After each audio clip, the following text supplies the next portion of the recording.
Action in. Get corners, get corners.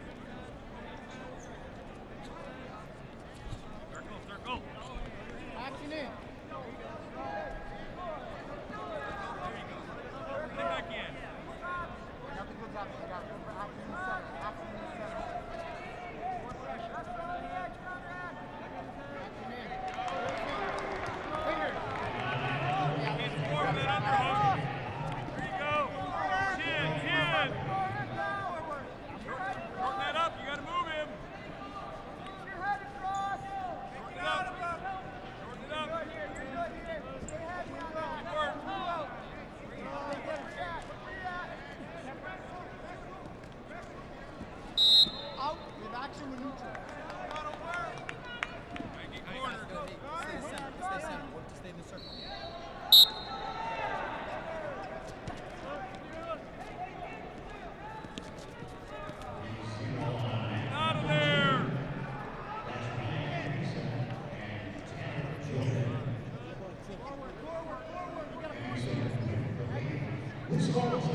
Righty, righty, righty. There you go.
Minute 35 on the match clock, 17 on the green on the riding time.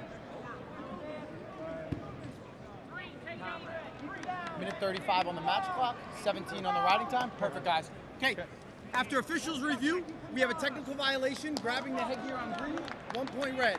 The score is 2-1. We're neutral. Conrad, let's go now. 2-2. It should be 2-2. The action continuous. There's a stoppage. You can't gain an advantage.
Bottom.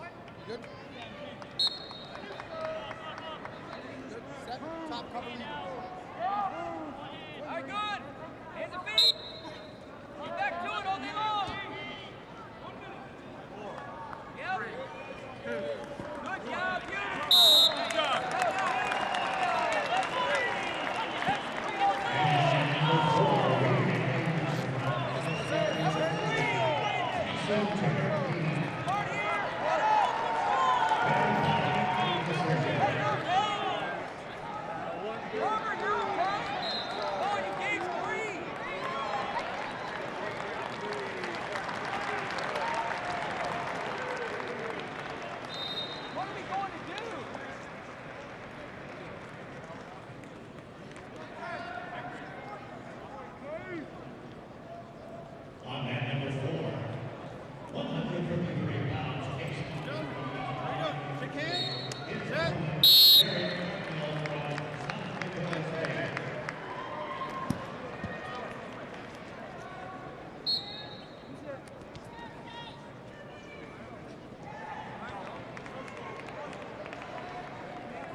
Second, third hold, Farmer. Look where you're at. Yes. 2 hands to it. Hey, 29. Get one.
Derek Cardinal and Case.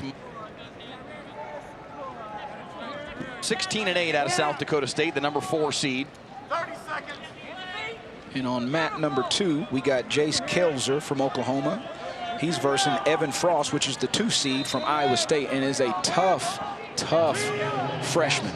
He's had a really good season at 15-3. Kelzer right now is 13-10. For Frost, his only loss to a Big 12 wrestler this year was to Dayton Fix. Right. Back on January the 27th, a fantastic debut for the Cyclone, ranked 7th in the national rankings. Yes. He's had a really good season, right? He's had a really good season, and especially as a redshirt freshman, getting used to this type of I say daily grind because that's what wrestling is. It is a daily grind. Down here on mat number 1, Mike, we got a tie score now, 7-7. Now, there's still riding time, but this is still only in the second period, so a lot of wrestling still to be done, man. Just inching your way. I'm telling you, and that's another thing. You asked me this question about the three-point takedown. You're never out of a match. Yeah. Right? You are never out of a match now. I don't care if you're down by 6 or 7 points in the last period. You get a couple, you get a takedown in a turn, you're winning, or you get 2 takedowns in a ride, whatever the case may be. So that three-point takedown, you're never out of a match, and you can come back and win. So don't think it's over until that last whistle blows. Meanwhile, Julian Farber just now with a 3-point takedown on mat 3, bottom left corner of your screen. So an 11-3 lead for him late in the second period. You mentioned the riding time for Strickenberger. Owens trying to work that down right now. And he's at 1:15. There's 15 seconds left on the clock.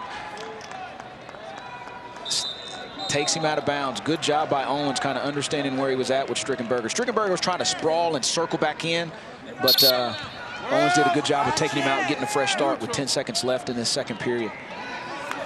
He could work that riding time back down under a minute before the end of the second period. Crucial situation right here for Frost, looking for a fall on mat number 2. Able to sprawl out of it. He went right back to that cradle. He's hunting that down, man. Kelzer's doing a good job of fighting that, kind of in that hurdle position. 15 seconds left in the period as Kelzer continues to scramble away, but Frost. I got to give Kelzer credit there. That was a good job by him battling out of that, right? Frost nearly had him pinned. I like the way Frost transitioned and went right back to that cradle. And in all due respect, I like the way Kelzer defended that. Was in that little hurdle stretch position, was able to attack the top hand and peel it off. But some back points for Frost in a 7-0 lead late in that first period. Meanwhile, an escape from Strickenberger late in the second period, then another one here to start the third. Flip 7-7 to 9-7 in a blink. Think about that, right, Mike? The score was actually 7-7, 8-7 for Strickenberger. Owens almost had the riding time off. I think there was nothing but maybe 10 seconds left coming back when they went out of bounds. So that's a big game changer right now. Can Owens still win this match? Sure, right? 3-point takedown, you're in the lead. Right. Right? You know, I've talked about a lot doing some different commentating. Those last 10 to 15 seconds left of any match can really change that match, whether you give up a score or you don't give up a score. In that situation, Owens gave up 2 escapes, really, right? Now he's down 9-7, and Strickenberger still has 55 seconds of riding time left. They got I don't know if they got a blood time or they, oh, okay, I think, okay. I saw Coach Flynn. I think the officials are going to review if Strickenberger had 3 on the side of that mat over there. I think that's what the review is, because he did get his arm out. Owens was sitting on his bottom, but I don't know if he had his hips controlled or not. So we'll kind of see what they're doing there on mat number 1. We'll keep you posted there. Derek Lark and Steve Wirtz to the table to take another look at what would be a very important 3 points. And let me tell you guys something. Mike Leslie did a heck of a job of getting these officials' name and their number of their jersey. So we right down to the wire at about 9:59 too. Yes. Matter of fact, yep, he is exactly correct on that. But he's got every official name and number, so we can, you know, give them their recognition as well. But he is right. He started walking over here with about 1 minute left. Meanwhile, it's a 7-3 lead for Cardinal in the bottom right corner of your screen. Man. Late third period there, Case Mauger trying to make something happen. Cardinals got the riding time locked, though. 45 seconds. Let's see here. Case Mauger with an uphill climb in that bottom right corner of your screen. I'll beg your pardon, riding time not locked, and Mauger able to work it back down under a minute here. But Cardinal with an escape and an 8-3 lead in good shape. It's kind of on, I would say, easy street, but he seems like he's got this match under control. Still reviewing down there on mat number 1. Top right corner on mat 2. Frost with a 7-0 lead. His riding time is locked. So effectively an 8-0 lead.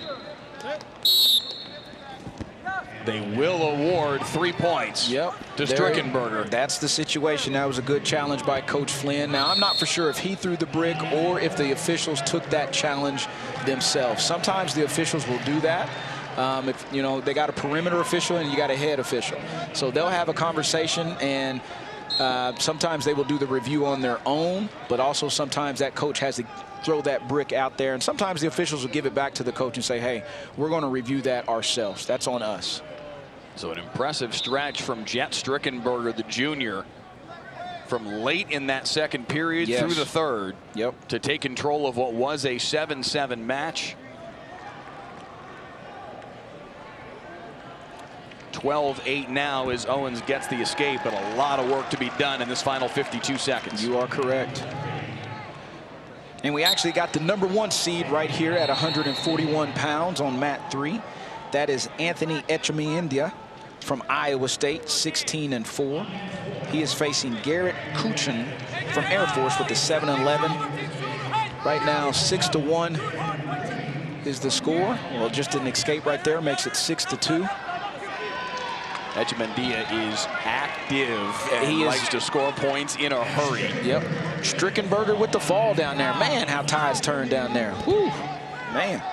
Complete control from Strickenberger, stolen away in that match. Man, good job by him.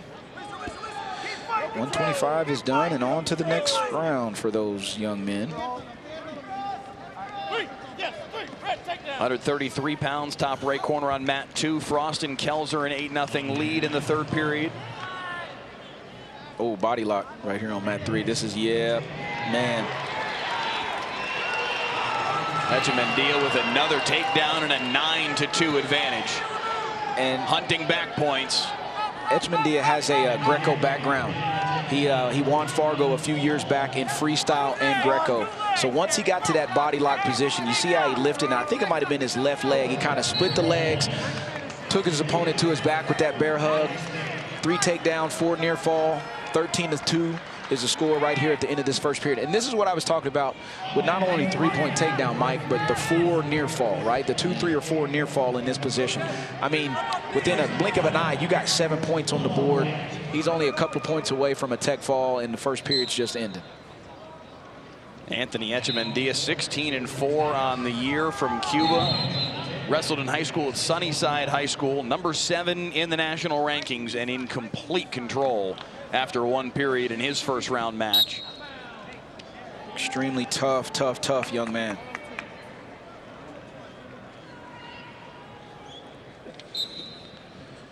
Looking ahead, a very likely matchup with Cole Brooks from Wyoming in the next round. Brooks with a first round bye. Nice transition by Echemiendia there. Went from the big lift, goes right to that, goes right to the tilt. Going to end up getting that tech fall right there. 4 back points, that's it. And that'll do it. 17-2. Anthony Echemiendia in a blink on to the quarterfinals. And a matchup with Cole Brooks later on today. Man, good explosive, good technique. Transitioning from one move to the next. Solid wrestling there by Echemiendia. You saw another look there in that bottom left corner. 30 seconds. 30. Use it.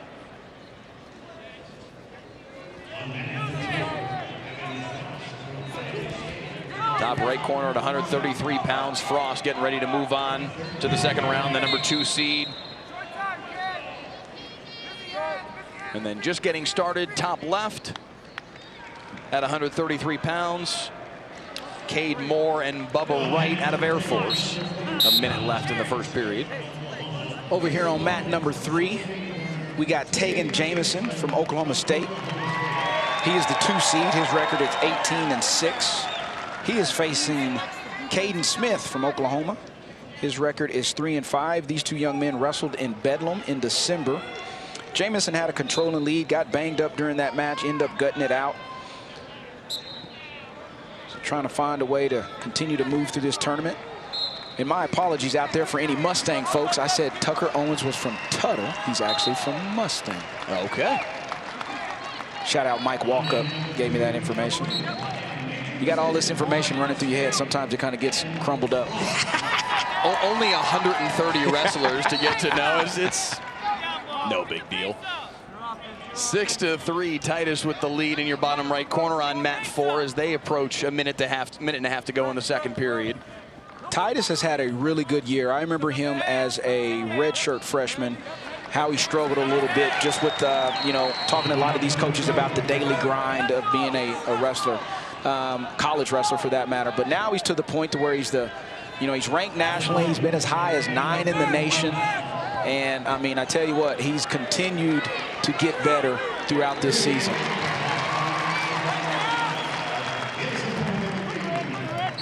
And he's grown as a wrestler. I'm pretty sure he's probably even grown as a young man, too. And that's what you want to see. Taking Jamison with an early takedown and a 3-0 lead on mat 3, bottom left corner. You can, if you'd like to, on ESPN Plus, pull up individual feeds of all 4 of these mats as well. So that is another option for your viewing pleasure if you'd like to just call up one individual mat and watch your favorite wrestler square off. You see on the bottom of your screen the Now Next bar telling you what is coming up on each respective mat as we get into 149 pounds here in the not too distant future. Yep. Just moving right along, one after another, right? Smith with the escape makes the score 3-0, or 3-1, sorry. Let's see. Trying to see everybody that we got on. Down here on mat number 1, got Cade Moore from Missouri and Bubba Wright from Air Force. Cade Moore is the 6th seed at this weight. Very unique style. He's pretty dangerous from all positions. Talking to Coach Brian Smith earlier this week.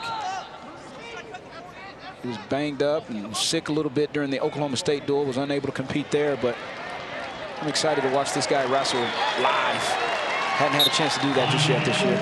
3 more for Tegan Jamison on mat 3 and a 6-1 advantage. Got our guy Nick Turner as going out there, let these officials know that when times are up. See these other guys walking on the mat, getting to the official, keep their eye on the clock, right? This is I mean, this is crunch time. This is crucial time for all of these athletes in these buildings. And, you know, these coaches in these corners, like, this is what they're working for, right? That postseason time. They got another reviewer looking at some time on mat number 2. Not for sure what they're doing over there. Mat 1, 2-1 as Wright got the escape there late in the second period. So that's a tight one as they head to the final stanza. Yep. Cade Moore out of Allen High School, a powerhouse program down in Texas. Number 22 in the national rankings, the 6th seed. Moore does have a $1:32 of riding time. That's not locked yet, but he's in good shape in that regard. Yep.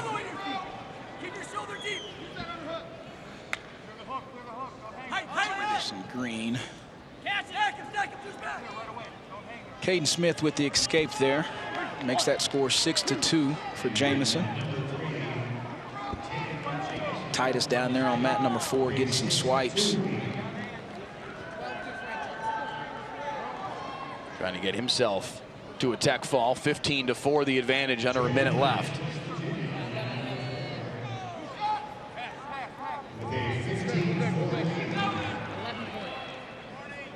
Moore and Wright down to a minute left in the third in a 2-1 match. Jamison with another takedown. You know, talking to Coach Smith this Moore week, with a takedown and now a 5-1 advantage. You know, Mike, and you were on these calls as well, you know, talking to Coach Smith and kind of going through the lineup. That was one of the things he asked or wanted to see from Jamison is, you know, be aggressive, get to his double leg, get to his attacks. Pretty much that was kind of the theme for all the coaches that we talked to, really, right? Get to your attacks, wrestle in your positions, wrestle where you're comfortable at. And 3 more for Cade Moore, quickly taking control in this third period. And preparing to move on at 133 pounds. Another 3-point takedown for Tegan Jamison late in this second period. And what you see Coach Scott and Chris Perry in the corner. They're trying to see if he can get a bottom leg cradle Smith did a really good job of crawling forward. When you're in that position and you feel that bottom leg being trapped, you got to crawl forward a little bit. You want to try to keep them below the knee if possible. Oh, Jameson went right to a turn. We talked about it earlier, Mike. Short time wrestling, right? That score was 12-3 with probably, I don't know, 4 or 5 seconds left in the period. He ends up getting that tilt. Now it's 15-3. And a chance for Jameson to add another tech fall to the list for Oklahoma State with a couple points here in this final period. Cade Moore moving on. 3 third-period takedowns for an 11-3 win in what was a very tight match to start off the final frame. And he moves on at 141 pounds to the quarterfinals. You know, and one of the big dogs that's not here at 141 pounds, the returning national champ, Andrew Alirez from Northern Colorado, is taking an Olympic red shirt here, trying to represent the United States in the 2024 Paris Games. David Jameson with the tech fall. And once again, that was one of the things Coach Smith was talking about. Get to your offense, right? They were talking about this guy, those guys' week of training and everything. And like I said, it was a common theme from every coach that we had the pleasure of talking to. Our first 149-pound match of the morning. Logan Joffrey of Mizzou and Benji Alanis out of Northern Colorado, and Matt 4, bottom right corner of your screen. And this is one thing that Coach Smith was talking about. Joffrey's been banged up a little bit. Obviously, you see the wrap he has on his shoulder out there. So, meanwhile, on Mat 3, another 149-pound match just getting underway. The 3 seed, Ty Waters and Joe Furnow out of Air Force. Cale Happel just putting the finishing touches on a tech fall on Mat 2. 21-6 will be the final in that one at 141 pounds. This Ty Water kid, he's scrappy, man. He's got some stuff to him. He's got some stuff to him.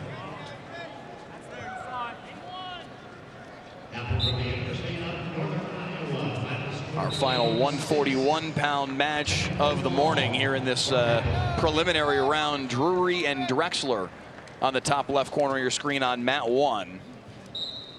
About a minute gone by. Waters is 21-4 on the season. He was ranked nationally at 9.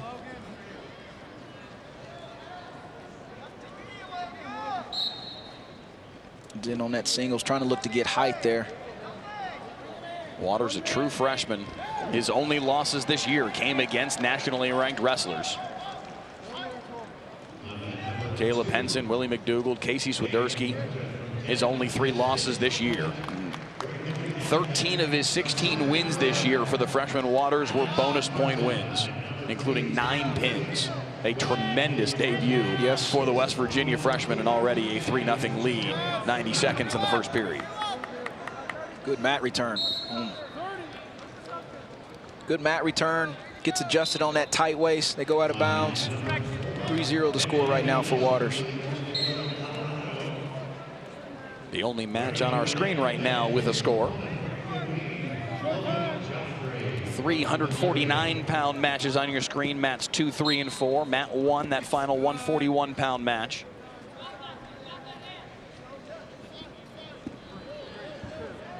We appreciate everybody out there getting a chance to stream us and listen to Mike and I's, I would say beautiful voice, but I'm not going to go that far, at least for myself. Mike, you may take that credit, but I don't think I'm going to. The dulcet tones of Hardell Moore blessing your Saturday morning. Watch out, man. I'm just trying to bring a little sunshine to your life. That's it. Positive vibes only, man. That's how I roll. Waters working that cheap tilt. Oh, man. Man. Had himself in danger there against Furnow.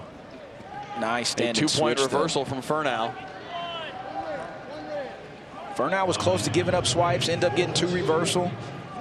Makes that score 4-2. That was a lot of action right there in that 10-second spurt. Waters getting the escape for that 4th point of the match. And like I said, watching Waters wrestle, he's extremely good in the scrambles.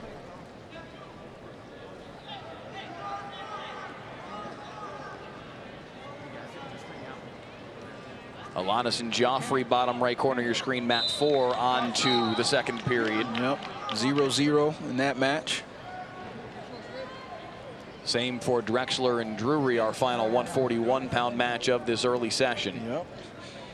Again, we will have quarterfinal matches here in session 1 as well coming up later on this morning. I went over, but I was like, "Ah, we gotta fix this."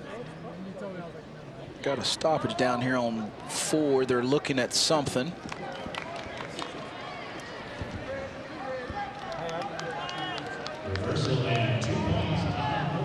Reversal for Waters right here on mat number 3 extends his lead. That makes it 6-2. About to push riding time over a minute as well with $1:34 in this second period. Dun, dun, dun, dun, dun.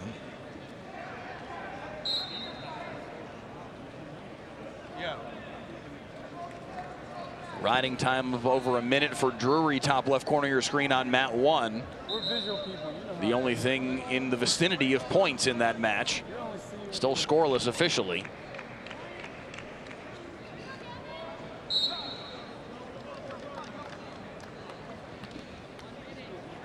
I did not get a chance to. Okay, I think it's the clock. That's what it is. The clock is either. I saw him working on the plug on the bottom side of it. The physical clock itself may not be cooperating. Right. Looks like they got it fixed. That Drury-Drexler match, winner moves on to face Tegan Jamieson in the quarterfinals. The final quarterfinal spot yet to be determined. Echemendia with a tech fall to move on. He'll face Cole Brooks. Clay Carlson had a bye. He'll face Jordan Titus. Meanwhile, bottom half of the bracket, Cale Happel sets up a quarterfinal matchup with Josh Edmond, who had a bye. Yep. And Jamieson awaits the winner of Drury and Drexler. 19 seconds in that second period. Drury riding Drexler for this entire second period, up to $1:41 in riding time. We got a pretty good match right here on mat number 2 as well, with Alec Martin from South Dakota State. He's the 5 seed. And Dane Morton from Cal Baptist, which came into this tournament unseeded. Right now, that scores 1-0 for Martin. Riding time's not a factor. Morton was in on a shot, was unable to finish, called the stalemate, back up on their feet here at 149 pounds at this Big 12 Conference Wrestling Tournament. Drury with 2 minutes of riding time and 2 minutes on that third period clock, as now he'll go on bottom. Drexler is going to have to work that riding time down under a minute at the very least. He's got his work cut out, that's for sure. Drury able to ride Drexler for the entire third period.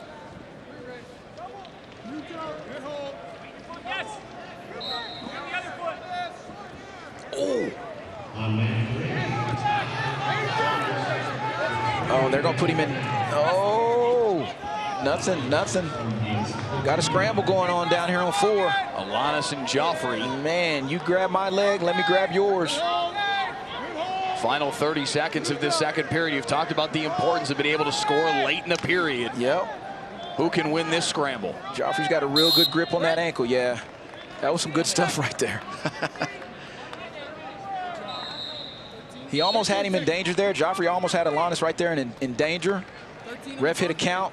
Was able to scramble back, get to his belly. He got height, and both of them grabbed each other's leg and end up with a stalemate with 10 seconds left in this second period. Drexler and Drury, top left corner of your screen, still officially scoreless. Drexler holding on for dear life, trying to avoid giving up the 1-point escape that might determine the match. Right. And there it is, the 1-point escape for Drury, and now Drexler's got to go get a takedown. And that's big, right? Because now that makes the score officially 2-0. His riding time is 1:11. So he's got to go. He's got to go hustle and go get a takedown. Waters looking for a fall here. Waters has got Furnow's back, inching closer to that mat. Oh no. 4-point near fall and a 17-3 lead, and that will be the final as that third period winds to a close. 18-3 with the riding time, and a tech fall for Ty Waters as he moves on to the quarterfinals. It's a good match by Waters there.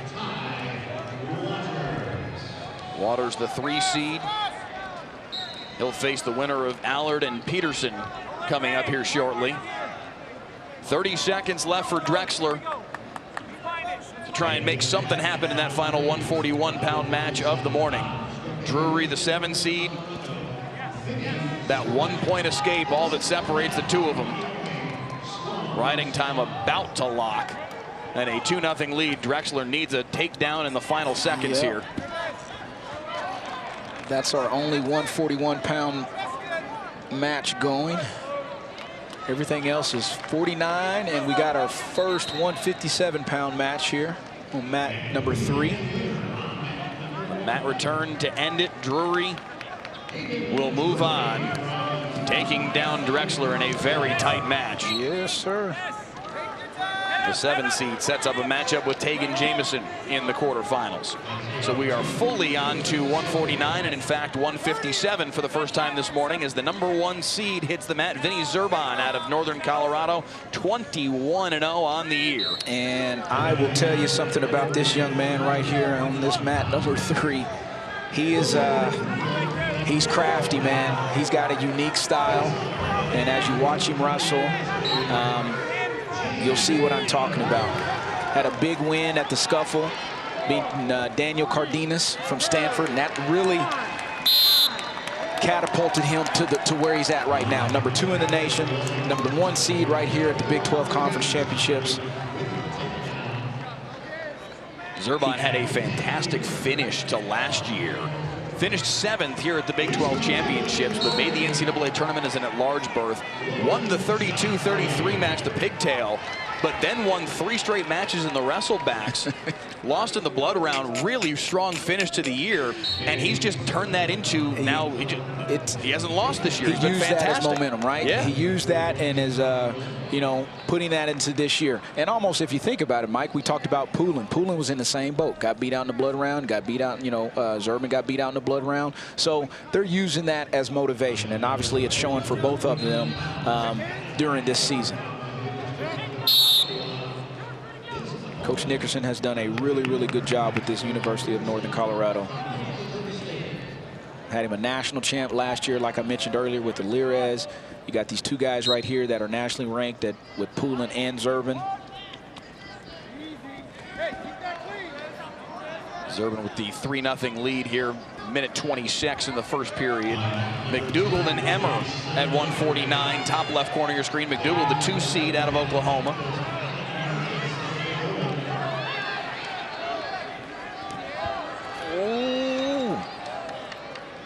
Oh, good job.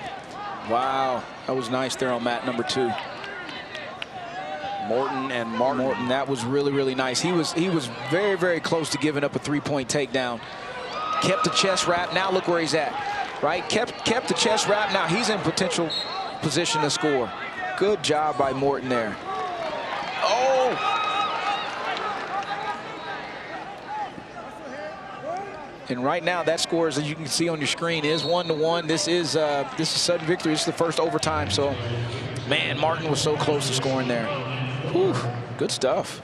Alec Martin out of South Dakota State, the 5 seed, 16-7 on the year at 149 pounds, but in sudden victory 1 right now. Dane Morton of Cal Baptist pushing him here to 20 seconds in this overtime period. Any score will end this match. Yep, any score will end this, and Morton in on the otherwise shot. They'll go to the tiebreaker. Nothing yet. He couldn't get that shoulder out. He was trying to get that right shoulder out there, but Martin was like, nah, not today, homeboy. We're gonna keep this right here. So now they will head to the tiebreaker. Okay, so here's what's happening right here in this 30 seconds. This is where your riding time becomes key for these guys. Morton's going down. Martin's taking the top position. So obviously Martin's goal is to try to ride this out if he can, or get as much riding time as possible. And then they'll flip the script. Or he could go neutral, who knows. See what happens down here. A little caution going on. Zerbin with the 6-0 lead right here starting this second period. Meanwhile, bottom right corner of your screen on Mat 4. A big early lead here for Adam Allard on the 6th seed Maxwell Peterson. 10-1 still in the first period. And getting the count right now. Man. 4 more back points forthcoming for Allard and a 14-1 advantage for the UNI Panther. We talked about it, right, Mike? You got to go wrestle these matches. Got to go wrestle these matches.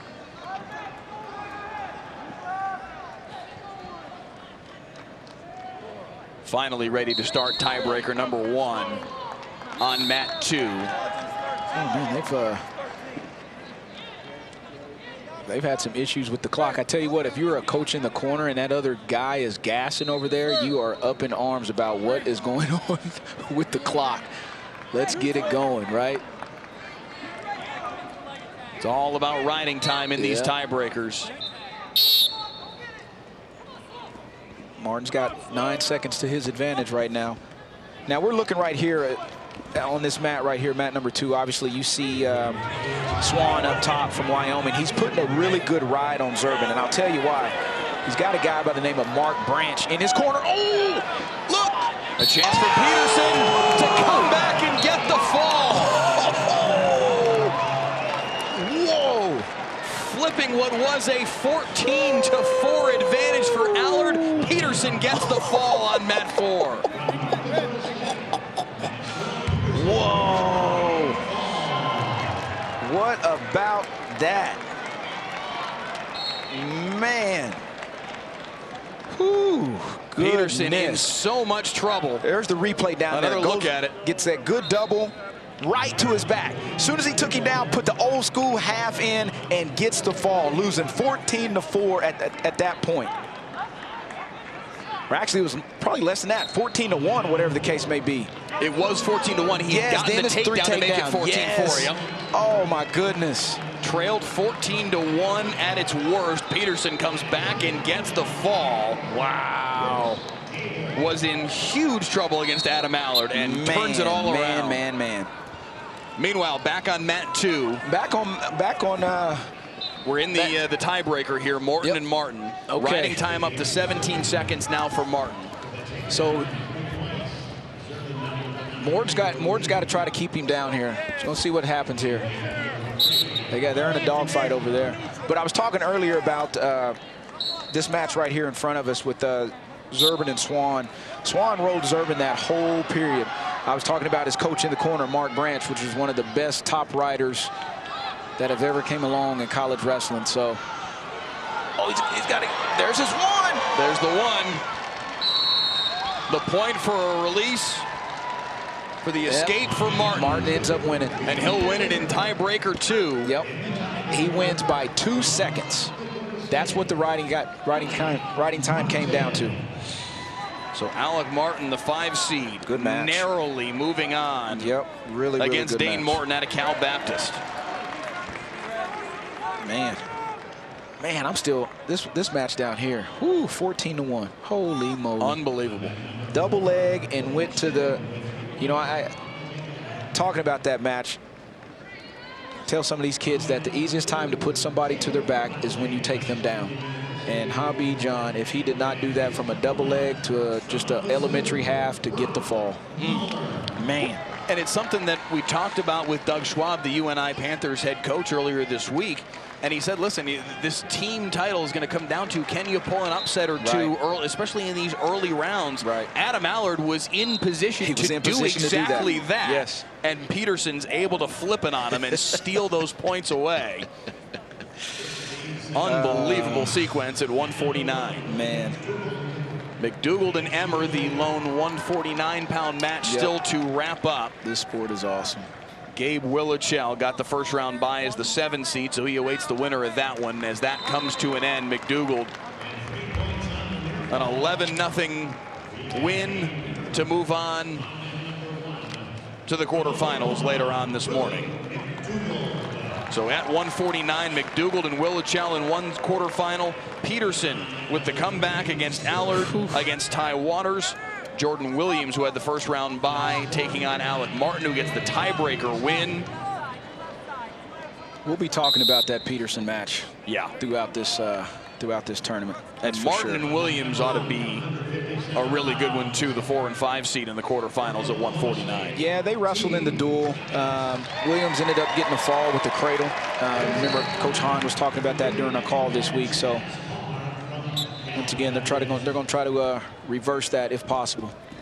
457-pound matches on your screen now. Yes. Top left corner, the 3 seed Teague Travis and Chaz Hallmark out of Cal Baptist. Mat 2, Brock Mahler, the 5 seed out of Missouri, 13-3. Fantastic wrestler. A little surprising for him to be the 5 seed, taking on Caleb Dowling out of West Virginia. Mat 3, the number 2 seed Ryder Downey and Alex Emmer out of Utah Valley.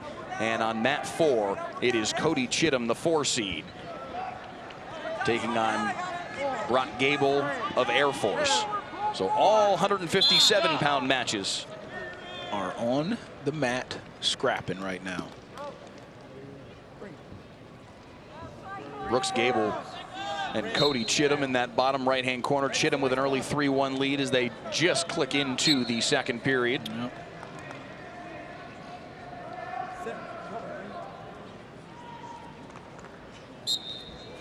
Got a little blood time here on mat number 2. Getting them cleaned up. A quick look at Dowling. And back to work, 119 in the first period of that one. Chittum, the freshman from Iowa State, 12-4 on the year. His only Big 12 loss came to the 2 seed Ryder Downey. You know, and that loss was in the last like 5 to 7 seconds. Actually, Chittum was winning. Downey ended up turning him right there at the end to take that match. Good match. And that was one of the things Coach Schwab was talking about when actually you and I came and do it at Oklahoma State, is that Downey is he's sneaky on top. He's really good in the top position. He's got a nice turn there, and that's exactly what he caught Chittum in at the end of that match when they wrestled. Chittum with a couple of takedowns here. Now a 7-1 advantage. Downey with a 3-point takedown on mat 3 to jump out in front on Emmer. Emmer's doing a good job. He's trying to get height on that leg. Downey's doing a good job of staying tight. Nice sequence there.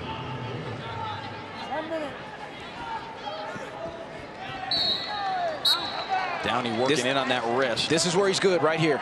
Right in that position. That's his tilt. That's his move right there. All day, every day. Couple of swipes and 4 back points for Ryder Downey, the 2 seed. He's got to be super strong from there, right? His grip has to be something special from that position. Got a little blood over here.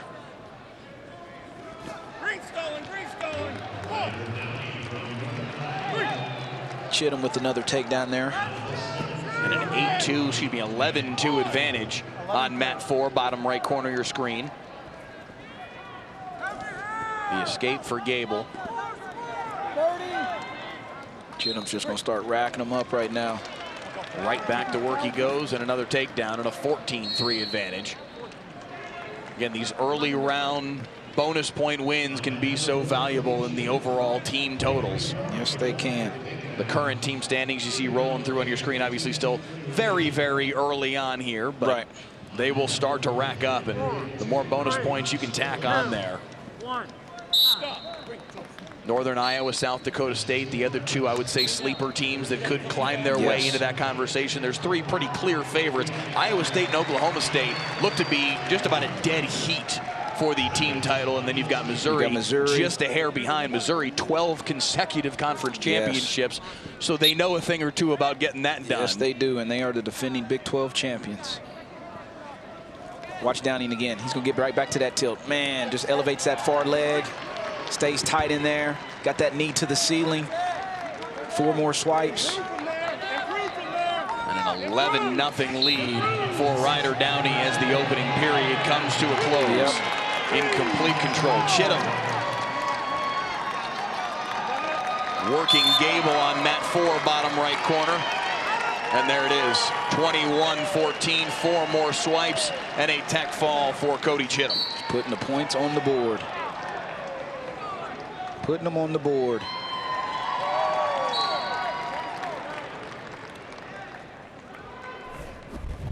Couple of tighter matches here on mats 1 and 2. Travis and Hallmark in a 1-0 match. Travis with that advantage under a minute in the second period. 1-0 for Brock Mahler, leading Caleb Dowling. Waning seconds of the second period.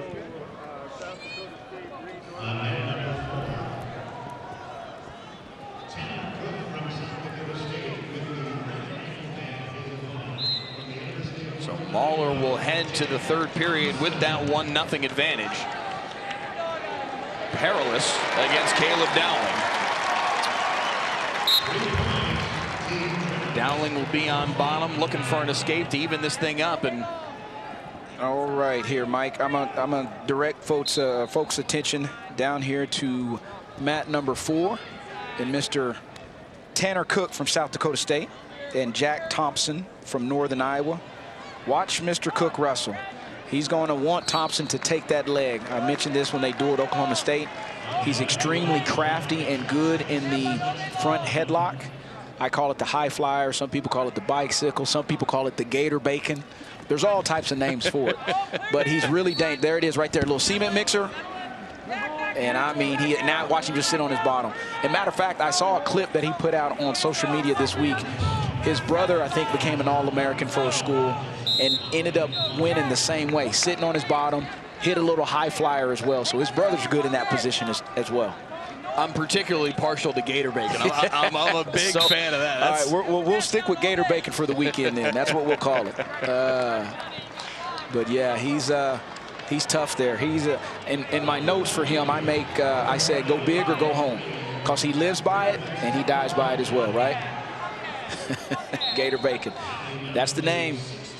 Teague Travis, meanwhile, was able to get a late second period takedown to lead 4-1 in that match as they wrestle on here in the third period. 1:20 left on mat 2 in the third period. Secured another one.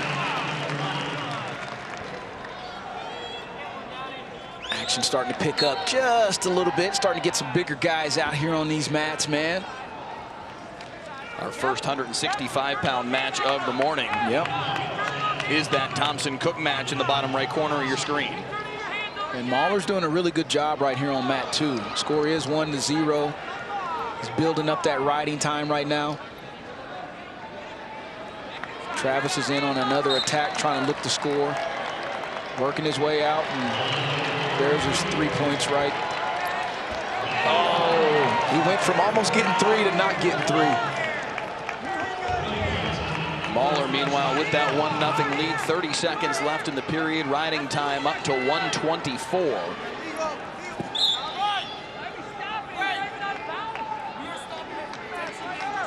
Brock Mahler with riding time locked. Dowling's got to do a lot of work here in these final 20 seconds. Yes, he does.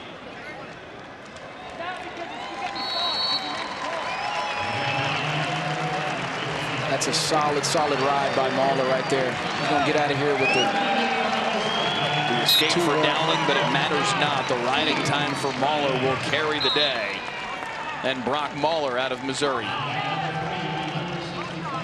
an All-American a year ago, on to the second round. Yes, sir. He'll face Cody Chittum in what should be a very entertaining quarterfinal match.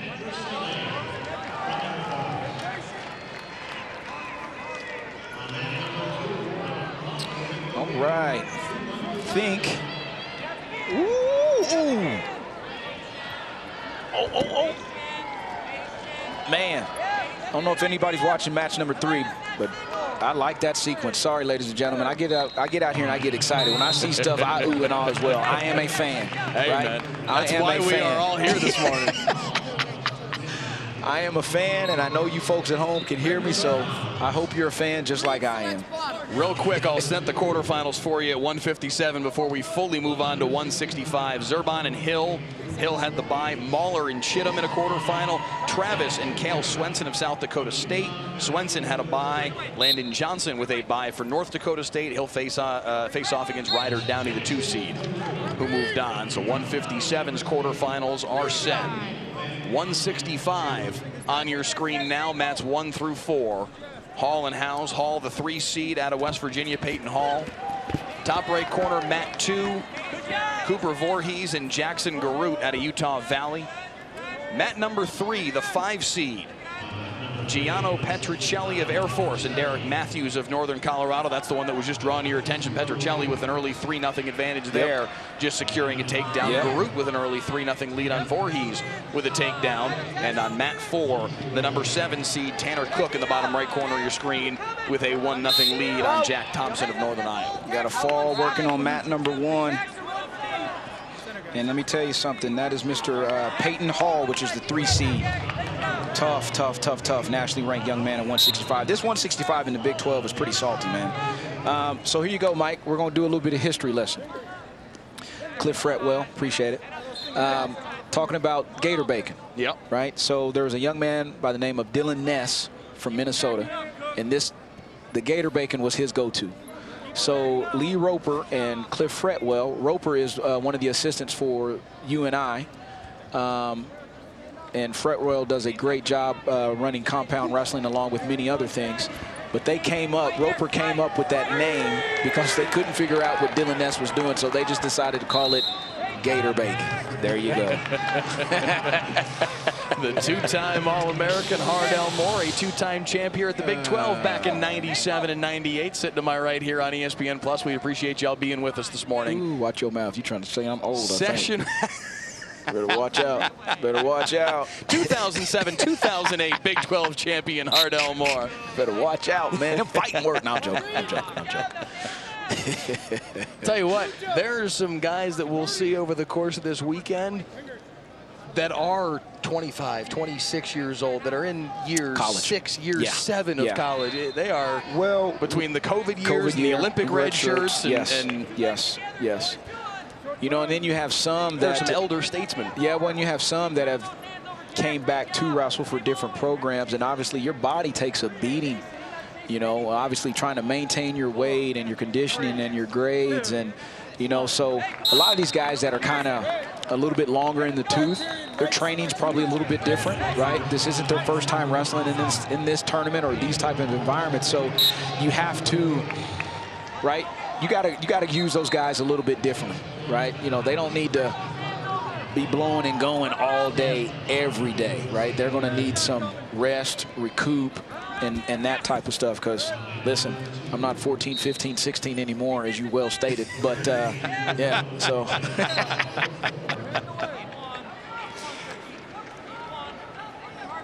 A 7-0 lead, top left corner of your screen. Now 9-0 for Peyton Hall out of West Virginia, 9-1. As Howes finally gets on the board. 4-4 on the top right corner. Cooper Voorhees and Jackson Garut on mat 2. That was that situation right there. Once again, Gator Bacon. That's what Cook was looking for. I said he lives by it, he dies by it. And on mat 4. Yep. That time he ended up getting caught in it. Now a 6-2 lead for Thompson. A minute left in that third period. Thompson of UNI looking for an upset here.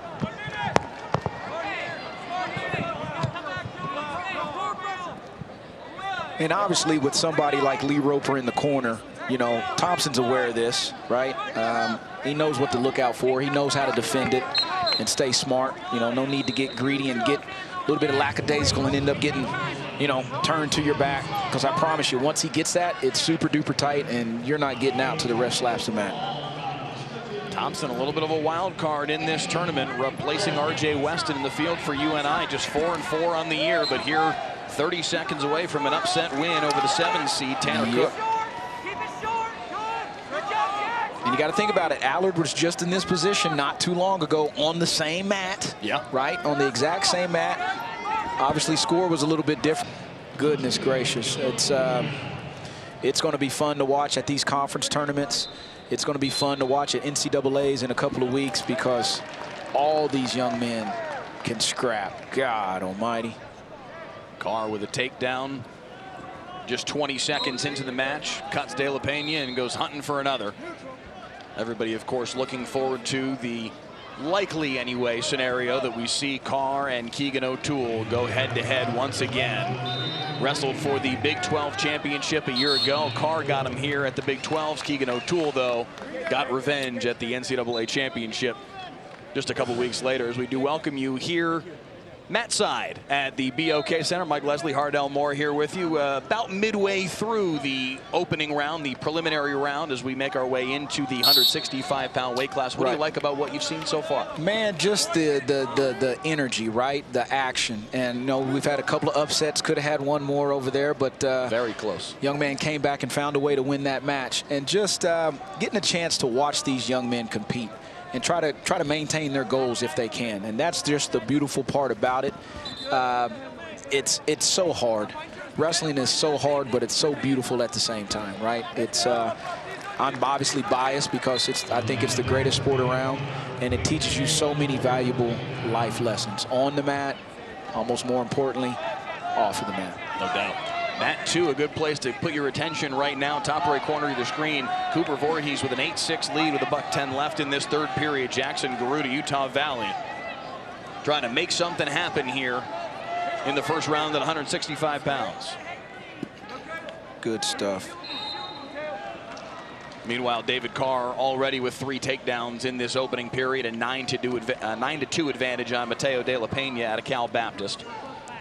Bottom left corner of your screen, the 5 seed Gianno Petruccelli with a 4-0 lead on Derek Matthews. That one's winding down. Hunting back points right now is Petruccelli. Yeah, and Matthews, now he's 7-0 advantage. Matthews was going for broke right there. Voorhees with a big takedown and an 11-6 advantage, and then on mat 4, David Carr making quick work of Mateo De La Pena. The fall in the first period with 53 seconds left.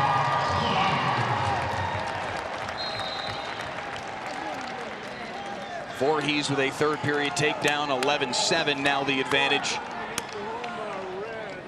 as time winds down.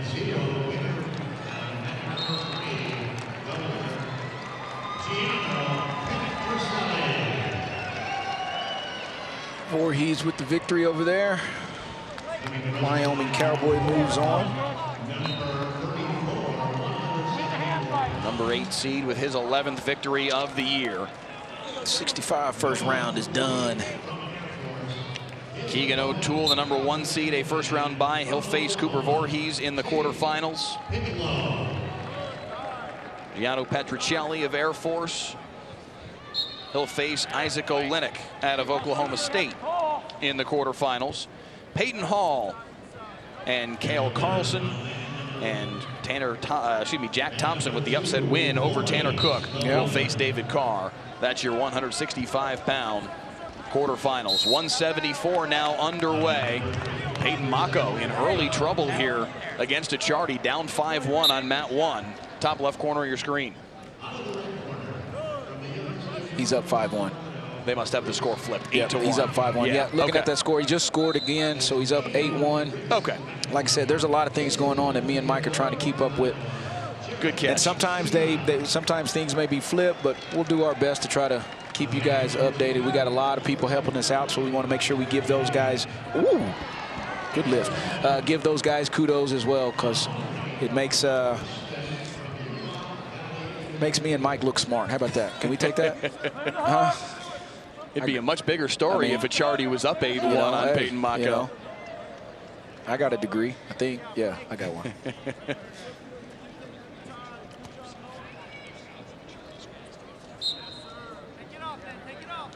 Right here, got the 74-pounders on the mat right now.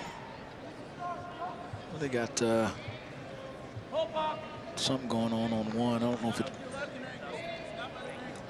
Don't know if they're reviewing anything or not on one. Got Piccolo and Blake down there on mat number 4. No score yet. out of Missouri. The All-American a year ago, finishing 8th at the NCAA's. Runner-up at the Big 12 championship. Yeah. Not in an 8-1 or 5-1 hole, but rather leading that match. And Mako with another takedown. That'll make the score 8-1 for him right now. Now it is 8-1. Yeah. 8-2 in favor of Jared Sima late in the second period. A stoppage on mat 4. Yep. Piccolo with a 3-2 edge. Yep, just got a takedown. Blake came right back with an escape.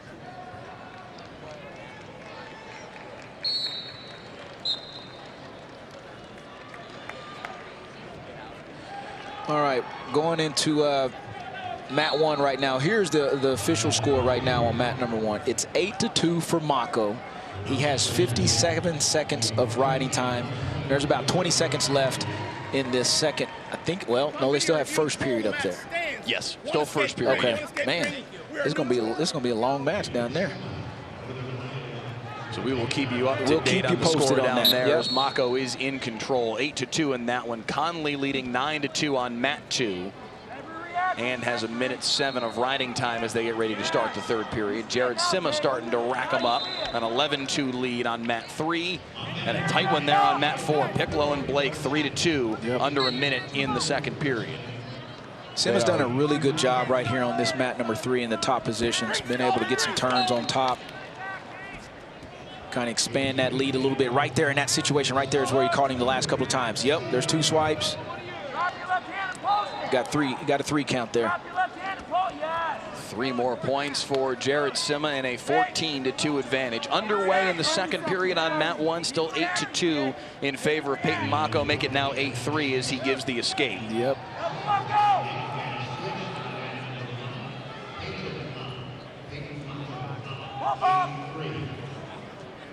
Oh, see if he can get him in danger down there. See if he's going to put him in danger.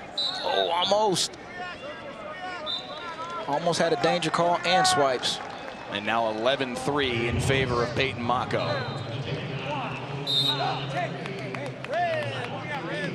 Still 3-2. Piccolo and Blake headed to the third period on mat 4. Yeah, Piccolo's choice. He's going to go down. Try to extend that lead with an escape and or a reversal here. Tate Piccolo, the junior out of Mustang, Oklahoma, 5th at the Big 12 championships a year ago, 1-2 at Nationals. Yeah, he had a really good Big 12 last year. Piccolo up and out in probably about 5 seconds almost. Makes that score 4-2. Riding time at present not a factor on mat 4. This is where Piccolo is really tough. He's tough to finish on. He's extremely flexible. I was talking to the guys in the truck today about this. Like he may hit a full split if he needs to. Blake's doing a good job. Ankle. Good little limp knee. Get that foot out of there. Playing it back on the mat. 14-4 meanwhile on mat 1. 14-5 as Mako cut him loose again. Final 35 seconds. Mako in complete control. Sima here with the tech fall on mat number 3. So the 5-seed Sima moving on. He'll face, very likely, Peyton Mako in the quarterfinals. Mako up 14-5, 15 seconds left in that one. And with the fall, Mako as well with the fall. There it is. So Peyton Mako moving on over Peter Ricciardi. Tate Piccolo and Blake 4-2, 38 seconds left in this one on mat 4, bottom right corner of your screen.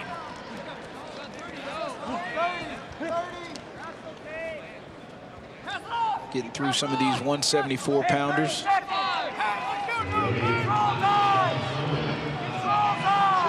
Ready to start getting to 184 here in just a few. We'll have a mixture of both of them on the mat, 74 and 84. Blake's got to take a shot here. 15 seconds left. Piccolo. 8 seconds and holding on. Tate Piccolo, the number 6 seed for the Oklahoma Sooners, will move on to the quarterfinals. 4-2 win there. So Piccolo will face Braden Thompson in a little bedlam action in the quarterfinals. This will be the 3rd time that they wrestled this year. Thompson won the first one. Piccolo won the second one. And we'll see what happens this evening. Or matter of fact, this next round. What am I talking about? Yeah, later on this morning. Mat 3, bottom left corner of your screen. Gavin Sachs and Kane Short from Wyoming, the final 174-pound match of this opening round. Sachs already with a 3-point takedown. On mat 1, our first 184-pound match of the morning. Sachs with that takedown, got 4 swipes, 7-0, just like that. Sachs quickly in control. That top left corner, Ethan Duca out of Wyoming and Branson Britton from northern Colorado. Winner moves on to face Parker Keckeisen in the quarterfinals. Keep an eye on Gavin Sachs here. I had a chance to talk to Obi Blanc, his head coach, before the tournament, just real briefly over there. Young man is tough. I know he's got the 7th seed here right now at this tournament, but you know, if he gets past Short from Wyoming, he'll have Gayton from Iowa State later on this afternoon. He's really working hard right now. I mean, it's about to be looking for back points again. Yeah, I mean, it's 11-0 right now with a minute 11 left in this first period. So takedown, 2 turns. Keep it rock and rolling from there.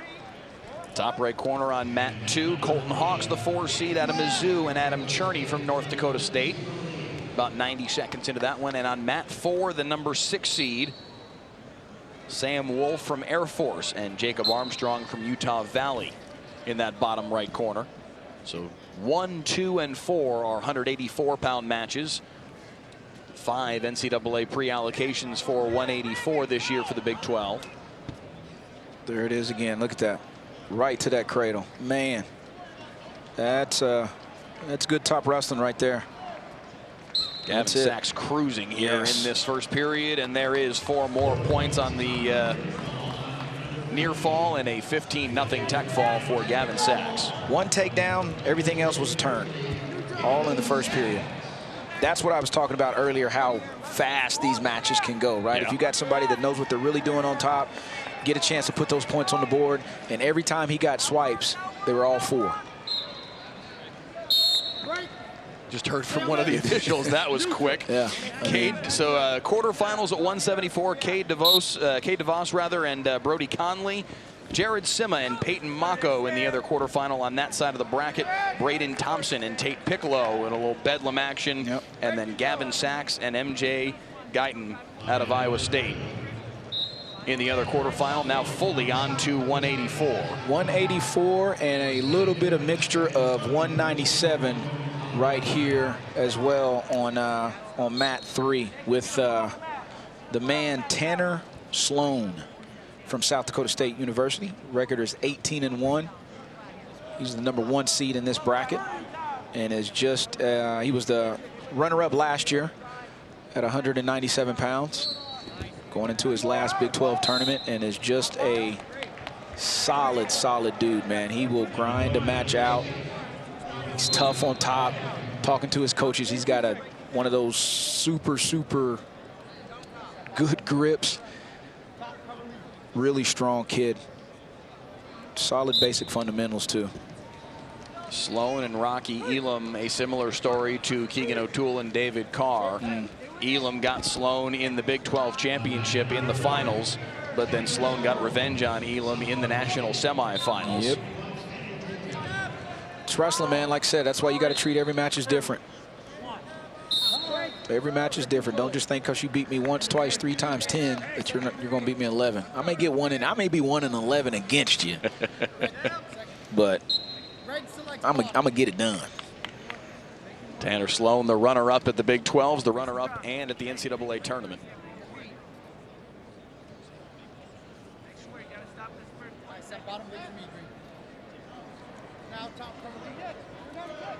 Sloan with an early 3-0 lead on Xavier Vasquez. He was looking for that inside cradle on Vasquez. Vasquez was like, man, let me turn away real quick. So it's where he's good right here, man. You know, you can separate yourself. This mat wrestling is extremely key. Like I said, now especially now, you got a chance to get 2 near fall, 3 near fall, and or 4 near fall from a top position. Whew. You know, we obviously just saw what Gavin Sachs just did here, you know, not 5 minutes ago. And that was off of 1 takedown. Sloan just sent one of the red ankle bands for Vasquez flying across the mat. Action in. 4-1 the advantage late second period for Ethan Duca on Branson Britton. Duca, the 8 seed, trying to set up a matchup with Parker Keckeisen. What do you think the mentality is for one of these guys when they see the bracket pop up and, oh, hey, if I win my first round match, I get Parker in the second round? Go wrestle, right? I mean, that's the way you got to look at it. And you don't want to look at it any other way. You still got to go compete and go wrestle. And trust me, that's what these coaches are telling them, right? Yeah, you know Keckeisen's resume, you know who he is, so on and so forth. Like I always try to tell them, don't wrestle the name, right? Don't wrestle the name. You go out there and wrestle, worry about your performance, see what happens. And if he does beat you, he beats you. Right, but you know, I got you at this university not to back down from anybody, wherever it's at. Amen. Amen, right? Top right corner of your screen, Mat 2. Colton Hawks with a 6-2 advantage on Adam Cherney out of North Dakota State. There's Sloan's position right there. Sloan looking for a couple of swipes and 4 more for the #1 seed and a 7-0 advantage. And he's always attacking wrist, right? He's got his pressure forward, got his opponent flat on his belly. He's raking the head. Now he's working for a cradle.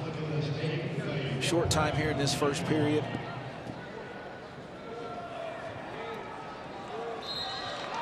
Sam Wolf of Air Force with a 10-1 advantage right now on Jacob Armstrong. Bottom right corner of your screen on Mat 4 at 184 pounds. Hawks with a 9-2 lead right here on Mat 2. Minute 53 ride time going into the third period. Second period. Third period, green selects bottom. Tanner Sloan's only loss this year came against Jackson Smith of Maryland. An 8-2 decision at the Cliff Keen Invitational. Went 9-0 against Big 12 wrestlers this year. Looking for a 10th victory here against Vasquez. Duca and Britton, a 4-2 match. 30 seconds left in that third period on Mat 1, top left corner of your screen. That's the closest match we got out here so far, Mike. And the other 3 are rather lopsided at the moment. Britton trying to force the action here. 3 more points for Colton Hawks, top right corner of your screen. A 13-2 advantage late third. Hawks has got that takedown. Got him turked in there. Now he's going to try to push that elbow in. Bring his head to his chest if he can. Keep walking hard. Push off that right foot. Try to get him to the left. Ethan Duca able to hang on. A 4-3 win at 184 pounds. And he will move on to face Parker Keckeisen in the quarterfinals at 184. Cherney with an escape 13-3. Under a minute in the third period. Riding time is locked for Hawks. He's about to cruise his way into the quarterfinal and set up a intriguing matchup with Feldkamp of Iowa State. Yep, that'll be a good one too. Feldkamp coming from Clarion University, was an All-American there, now wrestling for the Cyclones at 184 pounds. Those two met back on February the 25th, Feldkamp and Hawks. A 12-8 win for Colton Hawks. And that was one of the things, you know, talking to Coach Smith about obviously making that decision at 184. Whiting was there, was nationally ranked for some time. You know, Hawks was in the lineup last year, had a good Big 12 here last year at 184 pounds. And Coach Smith had to make a big boy decision between those two great athletes. Sloan with the tech fall. Right. Stalemate. And he will move on at 197 pounds, the #1 seed. His 10th win in 10 tries against a Big 12 opponent. The #1 seed advancing to the quarterfinals. Sloan is a machine, man. Kid wrestles super hard. Hawks finishing up. So it's Hawks and Feldkamp, Keckeisen, and Duke are the 2 quarterfinals on the top half of the bracket at 184. 1 point riding time, Brett.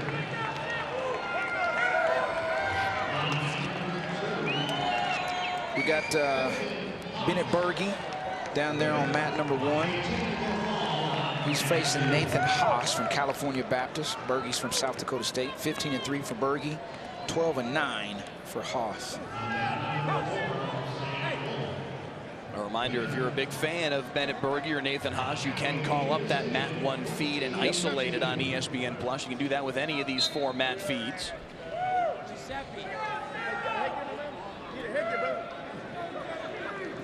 As we get rolling here on Mats 1, 2, 3, and 4, we'll step aside for just a moment here on ESPN+. More Big 12 Wrestling Championships action in the opening round when we return. Live sports. ESPN Plus Originals.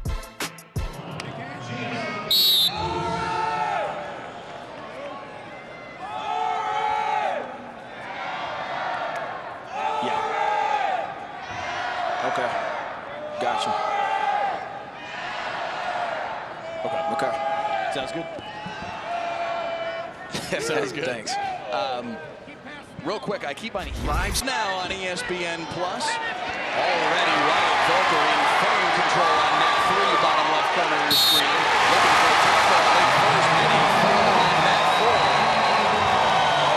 Dustin Plott taking down Giuseppe Hoos. Bringing you back just in time to see that one come to an end. Some fireworks. With his 25th win of the year to move on to the quarterfinals, where he'll face Dennis Robin out of West Virginia. Wyatt Volker with the riding time advantage right now and a 16-2 edge on Sheeran out of Cal Baptist. Berge down there in a 3-1 match right now with the lead. Big fall right there by Dustin Plott for the Cowboys. Like Mike said, there's going to be some fireworks. There'll be some fireworks this next round. There'll be some fireworks this evening. Volker finishes off the tech fall. Okay, so we got an interesting thing going down here on mat number 1, ladies and gentlemen. Haas looking for an upset. Yep. I mean, obviously, there's still a lot of wrestling left, but he has the advantage he now has the with the advantage takedown. right now. Yep. You guys see down here on this bottom ticker that we got, letting you know who we have on the mat, right? They'll also put the team scores down there. You see where it says current team standings. You'll have who's on the mat, who's up next. That way, if there's somebody that you're looking to watch wrestle, you'll automatically know what mat they are on. As you see there, Calvin's son, Joey Novak, coming up shortly. You'll see that continue to roll through. And very shortly, we will have our first quarterfinals of the day as we roll back around to 125 pounds in the very near future here. Yep, we'll roll right into it. There won't be any breaks on that.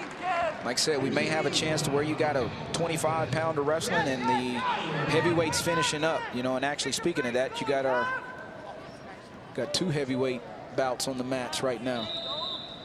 Berge did get the escape there late in the second period, so they will head to the third on mat 1, top left corner of your screen, tied 4 points apiece. Riding time not a factor at this point. 10 seconds in favor of Berge. So that match is effectively all even. Nathan Haas of Cal Baptist, 12-9 on the year, looking to take down the number 3 seed at 184 pounds. Yep. So right now, like Mike said, we got 184 on the mat, 197 on the mat, and 2 heavyweight matches going right now. Berge lost to only 1 Big 12 wrestler this year. It was Dustin Plott in SV1. Yes, it was a great match, back and forth. Berge really controlled the first part of the match.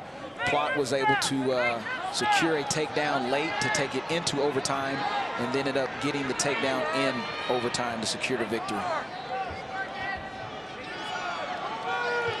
Berge with a hold on that ankle. Yep, they've awarded 3 points there.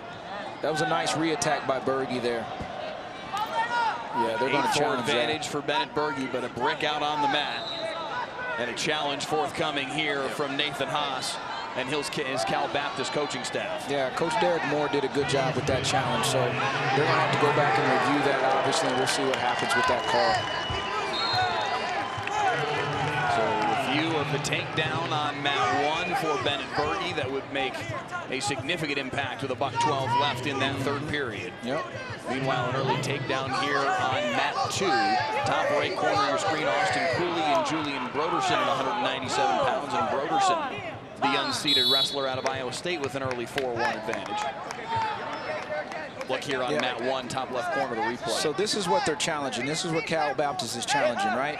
He's sitting on his hip there, tries to rolling through. Haas tries rolling through, comes back up. Now, Berge does have that bottom leg. That's going to be a close one.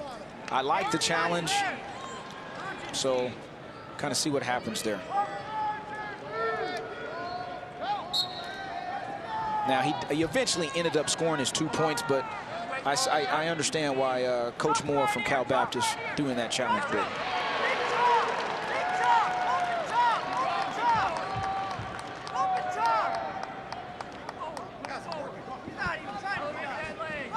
Steve Wirtz and Derek Lark still taking a look there on mat 1, trying to sort out whether that will indeed be a takedown for Bennett Berge, the number 3 seed.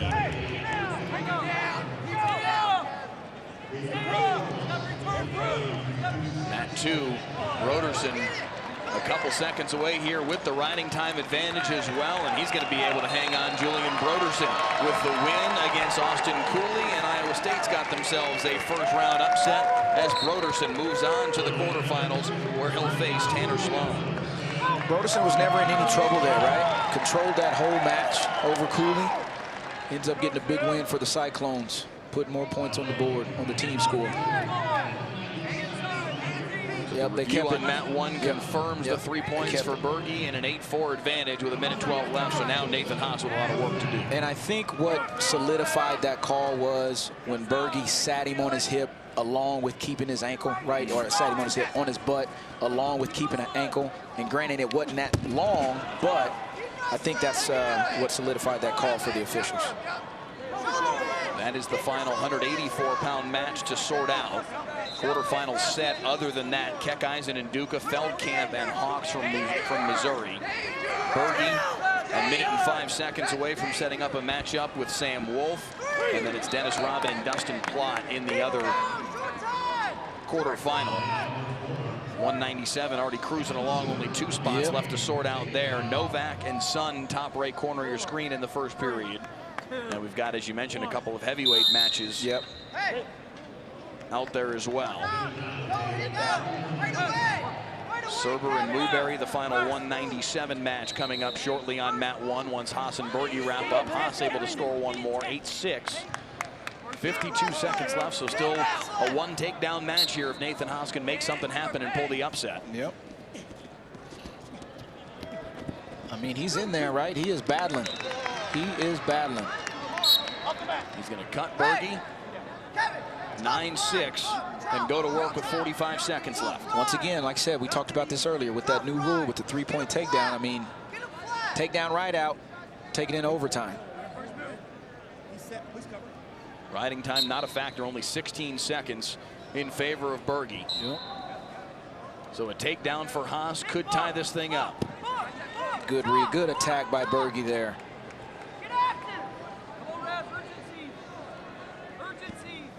Haas with 18 seconds left, trying to loosen that right knee. And a stalemate. That was a really good attack by Berge there. Kind of bleeding some clock, understanding the situation and where he's at. 7 seconds left for Haas. Shooting for a leg, but good match.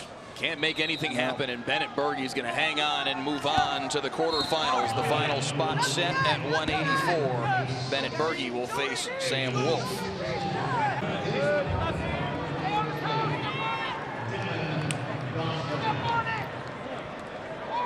Newberry ends up catching him in a head and arm, ends up getting the fall there.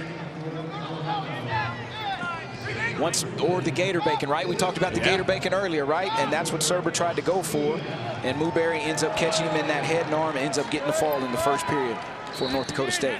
And Luke Serber's day ends much earlier than he expected it to. Obviously, he'll work into the wrestle backs. Yes. But Spencer Newberry with the upset and knocks off the number 7 seed, so he will face Stephen Buchanan of Oklahoma in the quarterfinal round. Quarterfinals at 197 are now set. Newberry and Buchanan, Novak and Elam in the 3-6 matchup. Bachman and Volker 4-5, and Tanner Sloan, the number 1 seed, and Julian Broderson, who pulled the upset on Austin Cooley. A pin here on mat 2. Bastida. Younger Bastida with a good start to his Big 12 championships. The pin of Xavier Doolin. Bastida is on a mission, man. Is bumped up from 197, was an All-American a couple years ago. Missed the podium last year at 197, has bumped up to heavyweight, weighing about 235, 240, and wrestling extremely well. 20-0, make that 21-0 so far. One more look on mat 2 at the pin by Younger Bastida. With the cradle. In a hurry. Yes. Younger Bastida on to the quarterfinals. He'll face Michael Wolfgram, who had a first-round bye, the 7 seed out of West Virginia. And a good one about to come your way on mat 2, another 125-pound quarterfinal, as Troy Spratley takes the mat for the first time today against Jet Strickenberger of West Virginia. Certain and Griffin winding down the opening period, still without a score. And remember, Griffin had that upset win over Anderson in that first round.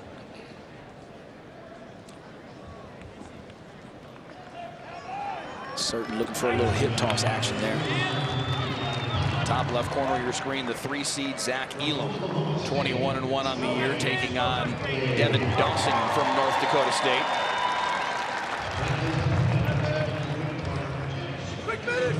So 2 125-pound matches, 2 heavyweight matches to end this first session.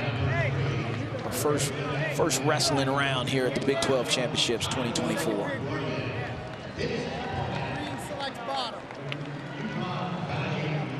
Mat 3, it's the 6 seed Tyrell Gordon of Northern Iowa, Chase Trussell of Utah Valley. So left side of your screen is heavyweight. Right side of your screen, 125-pound quarterfinals, and Spratley and Strickenberger quickly going to work, and it's Strickenberger with the early takedown and a 3-0 advantage. That was off a Spratley swing single. Strickenberger did a really good job of catching him with a nice little throw by there to securing his 3-point takedown. Hey, you felt it. You felt it. Strickenberger, the win over Tucker Owens out of Air Force earlier this morning. Yeah, really good match, back and forth. Was tied at one point in time. Strickenberger ended up getting that last 3-point takedown on Owens.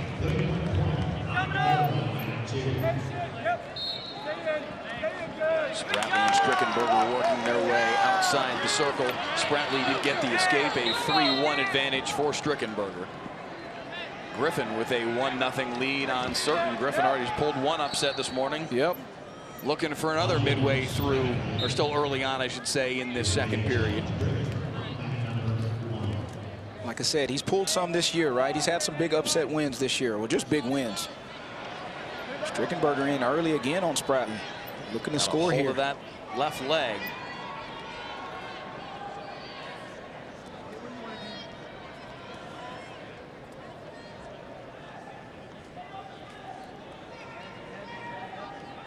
Spratley, the number 2 seed out of Oklahoma State. Is there something to be said for the advantage of Strickenberger's already been on the mat this morning and just a little warmer? You know what I mean? You get some of those, get some of that stuff out of your system, right? Obviously, they go through a warm-up before that, but I mean, still wrestling and nerves and the anxiety is still a little bit different, right? You know, obviously, these guys that had buys probably had a good hard workout back there in the back on one of the back mats, but there's still nothing like being out in front of the crowd and wrestling. Check out mat 4, Griffin with a hold of Noah Certain's ankle. Yep, nice little low-level attack there by Griffin, kind of in a waterfall position. Certain is tough right here. He's not going to panic much from this position. He wrestles hard from this spot. Griffin's trying to put him in danger. Nothing yet. Officials letting him go. Official. Oh, no. Certain able to scramble back on top here. Both wrestlers with an action. Good wrestling. We got action going everywhere. Spratley was in. Strickenberger, he's looking to score here. He's trying to reverse that. Man, back and forth action. Final 30 seconds of that first period on mat 2, top right corner. Spratley. Strickenberger's doing a really good job here. Spratley's trying to lock through the crotch and get height. Once he gets his boot in, he'll secure his three-point takedown, but there's nothing there yet because he still has that leg. I think Spratley may have a cradle, not for sure though.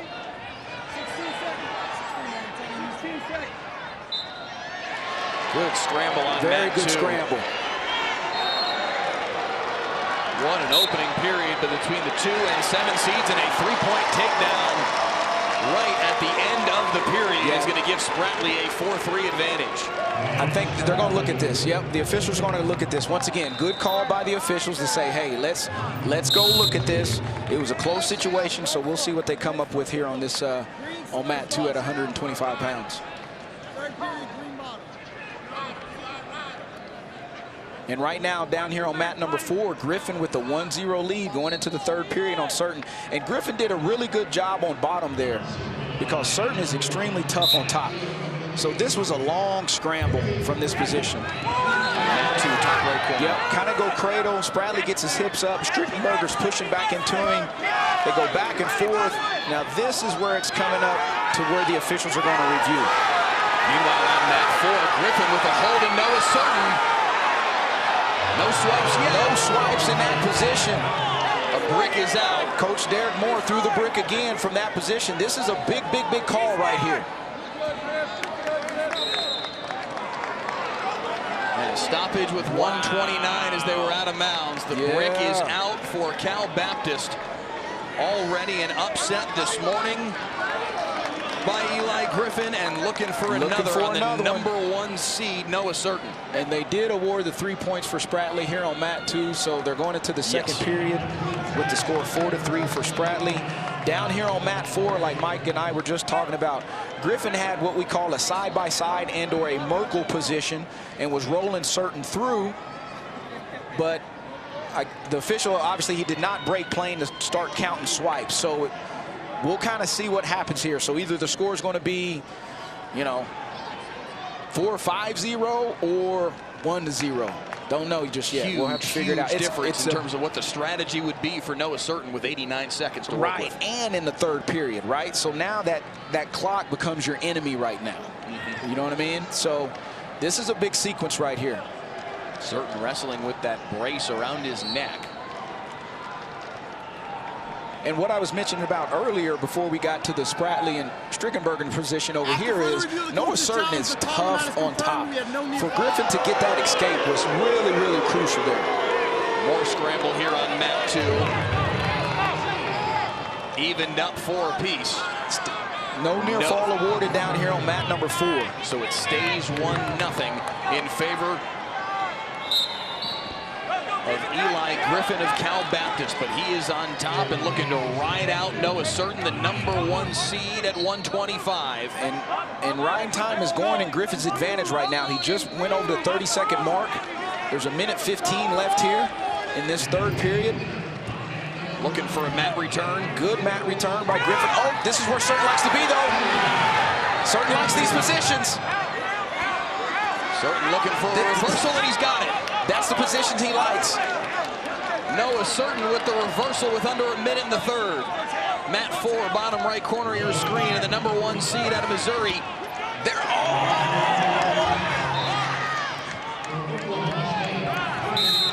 unbelievable action in the 125-pound quarterfinals. Griffin and Certain in a 2-1 bout. It is a match. It is a match down there on mat number 4. Meanwhile, bottom left corner 1-1, Gordon and Trussell with 90 seconds left at the heavyweight classification.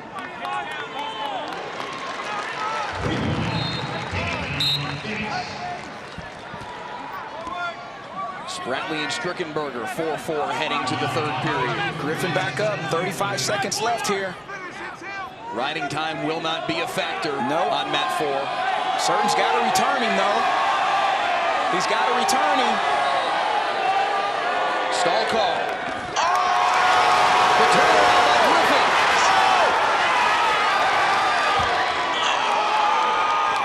Certain in real trouble. And the 3-2 advantage.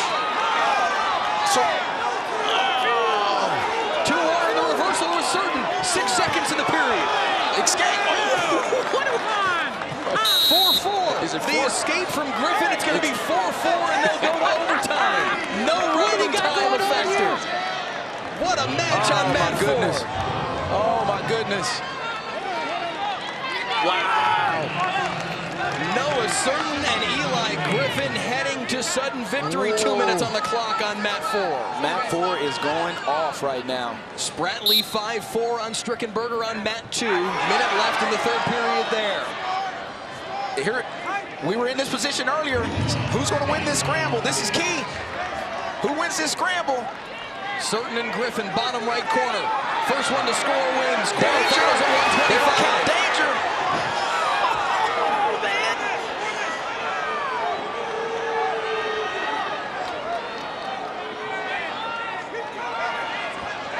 Griffin's got to hook the foot.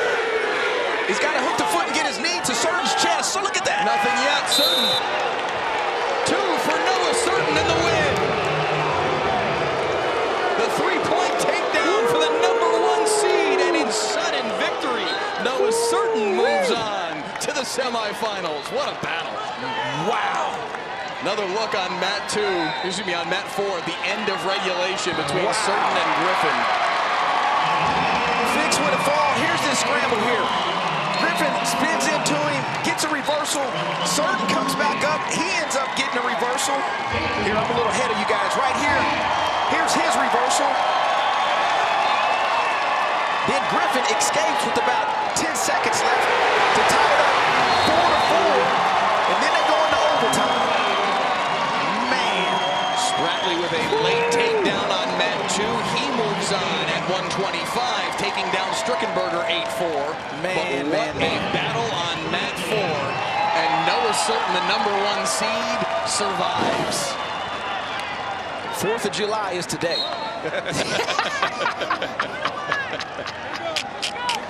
4th of July the is last today. 10 minutes or so Oh, have been my goodness. high energy. Gordon and Trussell, meanwhile, on mat 3 in sudden victory, now tied at 1. Oh, man. Okay. It Catch is our breath. non-stop at the Big 12 championships. Man. Catch our breath. I talked about fireworks this evening, but, man, obviously I was wrong. Fireworks were right now in these in the quarterfinals. Semifinals still to come tonight here on ESPN Plus. That broadcast will begin at 5 o'clock. But again, here on mat 3, 1-1, Tyrell Gordon of Northern Iowa, Chase Trussell out of Utah Valley at the heavyweight classification, looking to move on to face Zach Elam in the quarterfinals. Sorry, ladies and gentlemen. I'm going to keep laughing about that because that was fun. I got to admit, man, I'm over here grabbing Mike's wrist and pushing and pulling. He leaning on me. I tell you what, man, God, dog, that was fun. Can Gordon or Trussell get a point here in sudden victory? Whew. Okay. I feel like we just need a moment to catch our breath. I got to catch my breath here for we've you. got another sudden victory match in front of us.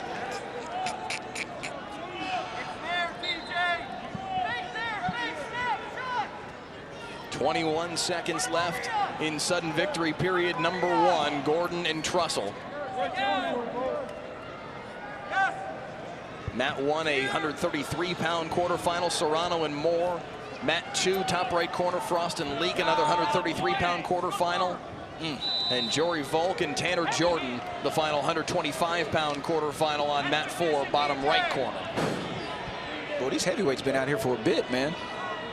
Tiebreaker #1 now for Gordon and Trussell. And with all of that, right, you had the match down here on mat 4. You had the match right here on mat 2. You had Fix getting the fall. Our heavyweights are here in sudden victory overtime. We got It's enough to make your head spin. Oh, brother, I'll tell you what, man. I tell you what. We got Leak here from Cal Baptist trying to score on Frost, which he just secured a 3-point takedown, right? That's the number 2 seed there. Almost had the number 1 seed go down here with another Cal Baptist wrestler. All right, ladies and gentlemen, if you guys and gals are at the house, take you a deep breath.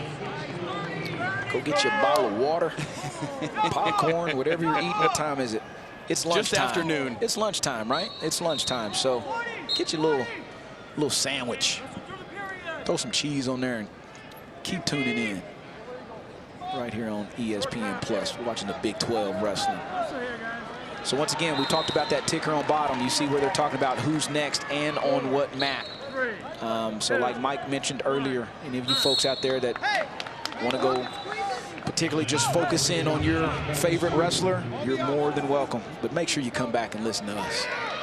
If you really want to get crafty, just keep a couple browsers open, listen to us, and watch one at a time. Yeah, we always talk about wrestling people setups, man, and I tell you what, they are some dedicated fans, that's for sure. Get 4 or 5 screens going at once.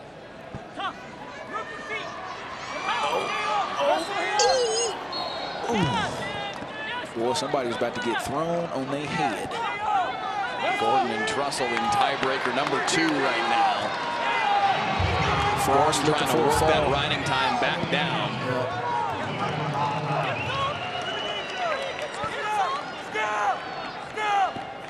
Frost quickly seesaws back in front, a 6-3 advantage late in the opening period. That's on mat 2, top right corner. 1-0 Serrano with the lead. Down here on mat 4 right here with Jordan and Volk. This is where Volk is extremely tough at. He's in his top position, right? Obviously, we talked about earlier when one of these Wyoming guys was wrestling. Mark Branch is their coach. Volk is tough on top. He was tough on top last year as a true freshman.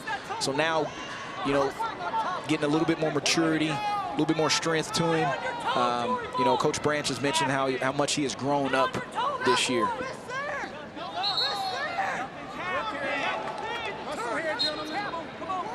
Final 3 seconds of riding time there for Trussell to work it back down to level, and they'll head to sudden victory period number 2. Gordon and Trussell. Yep. Ride and ride. It's been a long match right here, man.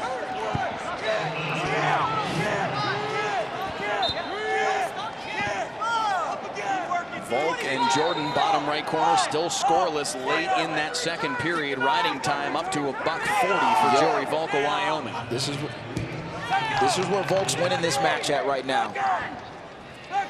He's done a really good job on top. He's been staying extremely active. Couple good mat returns right there for Volk. He's making Jordan work there. It's a minute of sudden victory in the second sudden victory period here on mat 3, so already down to 26 seconds left. Shot by Jordan or Gordon. Man, we may get 41-pounders out here by the time this match is done. Huh? Oh, a chance here for Trussell, and there it is. Whoa. The 3-point takedown for That'll Trussell of Utah Valley. Chase Trussell with the upset of Tyrell Gordon in sudden victory 2. And just looking at Gordon, how he's walking back, Trussell just looked like he just physically wore him out. Like, you could just look at Gordon's demeanor, hands on his hips. Like, that was a long match. Good job, Luke. God, good. Hey, that was. I had to congratulate the official right there, Kevin Luther. That was a marathon match, no doubt. No doubt. So your quarterfinals at 285, Wyatt Hendrickson and Rasmussen. Everybody check out here on mat number 1. With Serrano and Moore. Serrano and Moore. Moore's your 6 seed. Serrano is your 3 seed. He's up 5-3 with over a minute of riding time right now.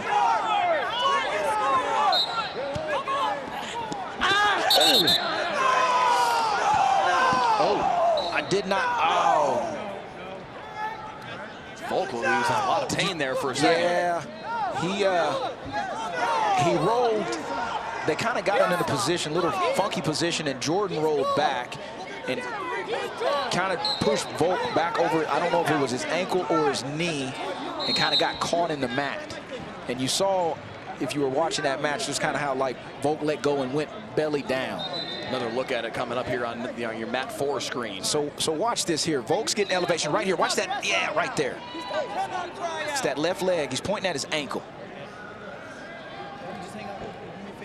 Now the question right here is, I think what they're talking about, if Volk takes an injury timeout, it's Jordan's choice to go down. I don't know if Jordan's going to go down because Volk has already got maintained over 2 minutes of ride time or whatever it is on him. So we'll kind of see what's going on here. And I heard you seen Coach Hahn over there talking to him. The officials at the table trying to figure something out. Did Volk call injury time, or did he just say, you know, my ankle, right? You know, Mike and I are here in the middle of mat 2 and 3, so we don't know for sure, but they'll get it figured out over there. Hahn was up, bouncing around the mat, fired up after that exchange. Yep. He certainly brings the energy. Oh, yeah, for sure, man. For sure. You know, and the thing is, fight for your athletes. Go ahead, Mike. Meanwhile, on mat 1, just going final, Serrano with the 6-3 win on Moore, so he moves on to the semifinals at 133 pounds. Dominic Serrano out of Northern Colorado, a semifinalist at 133. And at 133, there are a number of classifications in the Big 12 championships where you have 6 NCAA pre-allocations. You get to the semifinals, you've booked your ticket. You've booked your ticket. You are exactly right. And then they'll have the wild card draws out probably later next week. They come out so early now compared to obviously what they used to. I say back in the day. I've already told Mike not to call me old, but I'm kind of stating my age. So. Okay, so here's the deal down here on mat number 4. It's 1-0, so it's 1-0 for Volk with his riding time. Yeah. Jordan's going to go down and try to escape. If he escapes, legitimately the score is tied up. If he does not escape within this 30 seconds, Volk wins on riding time. And this is where he had to go to try to escape. But Volk is doing, once again, a solid job. Couple of mat returns, keeping a foot in bounds, and just bleeding that clock with 20 seconds left. Jory Volk had the first round bye as the 5 seed. Maybe a little more gas in the tank right now, and able to hold on so far against Tanner Jordan. Jordan, 8 seconds left to get free. A last-second flail and a reversal. Did he get the points? No signal yet. Hahn's going to throw the brick on that. He's going to throw the brick. Nope, they're going to go look at it. Ooh-wee. Ooh. Tanner Jordan, as time was expiring. Ooh-wee, man. Okay. Wow. So as they figure that out, here's this review right here. Volk still has a foot in. He's going to lift, stick that foot in. Jordan's going to slide down. He elevates. Now watch his hips. Kind of does high hips in this position. He just jumps straight back. Like he's got nothing to lose. Push offs on his knees, jump straight back. Right here, is it 2 reversal or not? Now, only thing that's saving Volk right now is having that leg elevated, right? Having the leg elevated and another hand on the mat. Was Jordan in control in that position? We'll see what they say. Okay, now. Still taking a look at it on mat 4. We've got a review on mat 3 as well. And then right here in front of us on mat 3, they called locked hands on Poulin. It was the perimeter official called it. And I think that's what they are looking at right now.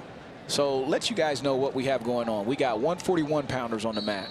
We have 125-pounders on the mat. So mat 3 and 4 are your 25-pounders, and mat 1 and 2 are your 41 pounds. Yeah, 141. All eyes, though, right now on Jory Volk and Tanner Jordan and what this ruling will be on what transpired in the waning seconds. After further review, no reversal, no points. nothing. We got 1 point red riding. The 1 point of riding time. Yep, is that it? For Jory Volk. will carry the final. That was close. And Jory Volk moves on to the semifinals. He will face Noah Certain, the #1 seed, later on today. That was close. We've seen a couple of really good matches down on mat 4. Seems to be the That's the one, man. hot I'm match telling so you far what, this that's been morning, crazy. early afternoon. So Noah Certain and Jory Volk, the first semifinal that we've seen fully set here today. Yep. Steve O'Pullen on the mat right now against Kyson Tarakina. Tarakina with a 1-0 lead, but they've got a review going on here. You're talking about the locked hands against Pullen. Yep. Then down here on, we got down here on mat 1, you got Cale Happel versus Josh Edmond of Missouri. Happel's from Northern Iowa. This is the 3 and 6 seed competing against each other. Scores 3-2 right now for Happel. Mat number 2, we got Mr. Jordan Titus versus Mr. Cale Carson. Once again, this is the 6 and 4 seed on mat number 2. Like I said, you can follow your favorite wrestlers down there on the bottom of that ticker. Let you know who's on the mat now. They'll let you know who's on deck. We got Farber and I think Cardinal down there on mat 4, just starting a 133-pound match. An extended review here on mat 3 for Jason Rivera and Jay Cox, our 2 officials, taking a look at Tarakina and Pullen. Okay, so there was a challenge for, okay, so apparently Nickerson won the challenge. There was not, so there's 1 red, or maybe that review was on them. Maybe they did that. Maybe the officials reviewed that. So it's 1-0 Tarakina. It was a locked hands by Pullen. Early on in that second period, quarterfinal match at 125 pounds. Oh. Right there, yep, that's where he's going to award that 2 reversal. Once he got underneath that armpit, that's when the official awarded that reversal right there for Tarakina, which was a big reversal right there on the edge. So 3-0 for Tarakina. Winner of this one would move on to face Troy Spratley, the 2 seed, in the other 125-pound semifinal. Happel with a 3-2 lead, top left corner on mat 1. Late second period at 141 pounds. And as we're, as Mike and I are sitting here at this table, we got, we just put the heavyweight bracket up because that just finished. We got 25 out, we got 33 out, we got 41 out. We got it all. Nice drag by Tarakina there. Oh, man. Didn't score off of it, but, man, that was nice. 3-1 with a minute in the second.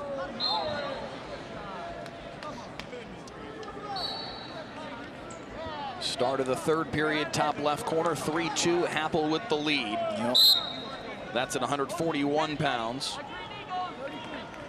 Happel, the 3 seed. Edmond had a first-round bye. Titus and Carlson is still 0-0 in the second period. Titus is getting riding time going in his direction right now.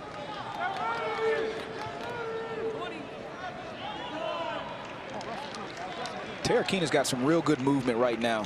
Good lateral movement. Pullen's trying to find his space, gauge his space in there. Short time here in this second period. It'll be Pullen's choice going into the third.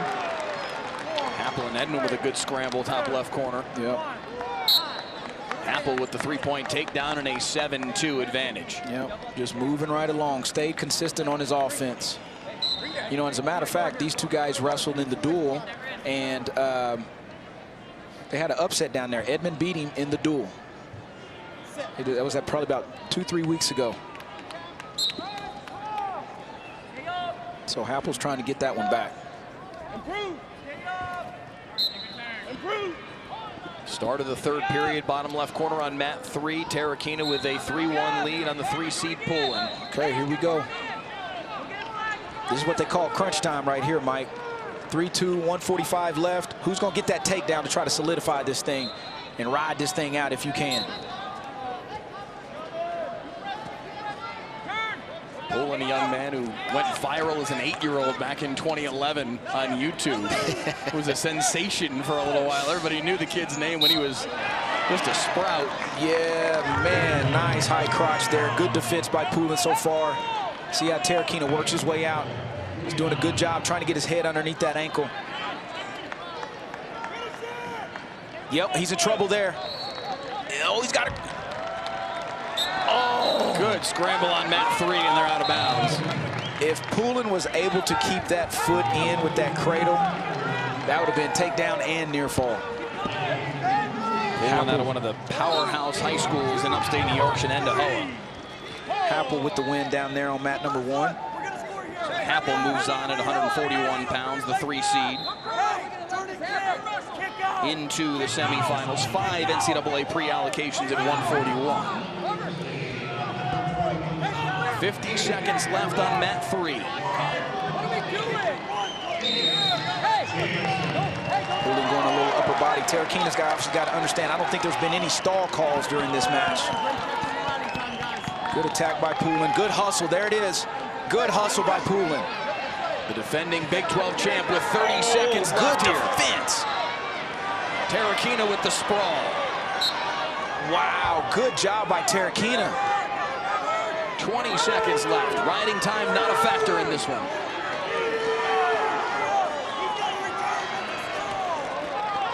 Tyson Terakina, 10 seconds away from taking down the defending Big 12 champ at 125 pounds. Man. Good attempt right there by Poulin. Good defense by Terakina to get those hips back. 5 seconds. Poulin's got to make something happen. Not enough time to do anything about it, and down goes the defending Big 12 champ at 125 pounds, Steve-O Poulin, upset by Tyson Terakina in the quarterfinals. Man.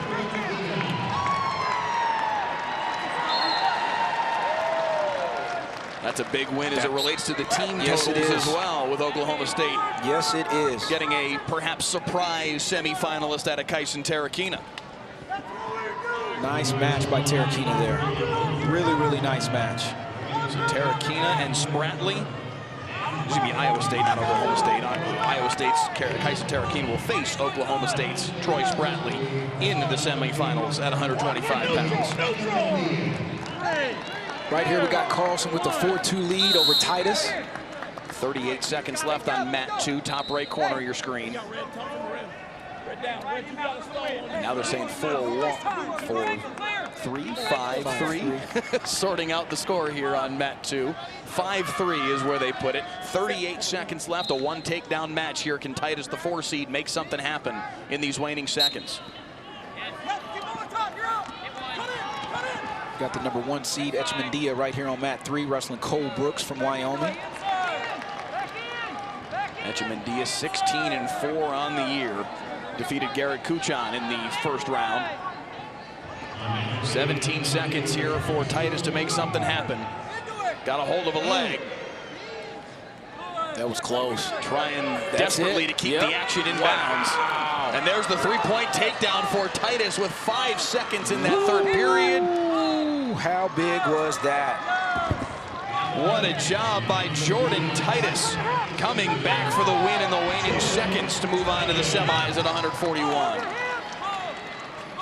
Here's that takedown right here on mat 2 by Titus to get the victory there in 141 pounds. Hits a little swing single. Carlson's got a front headlock. Goes to a duck, goes to the body lock. Right, so he gets the bear hug, and then he's wanting to lift, was able to keep a foot in. Carlson's doing a good job defending. Once he captures that ankle there's his 3-point takedown. Meanwhile, bottom right corner, final minute, Farber and Cardinal on mat 4, 133-pound quarterfinal. 1-0 right now for Cardinal.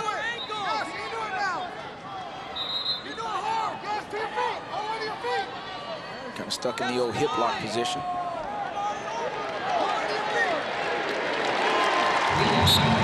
Takedown over on mat 1. There was probably Jamison.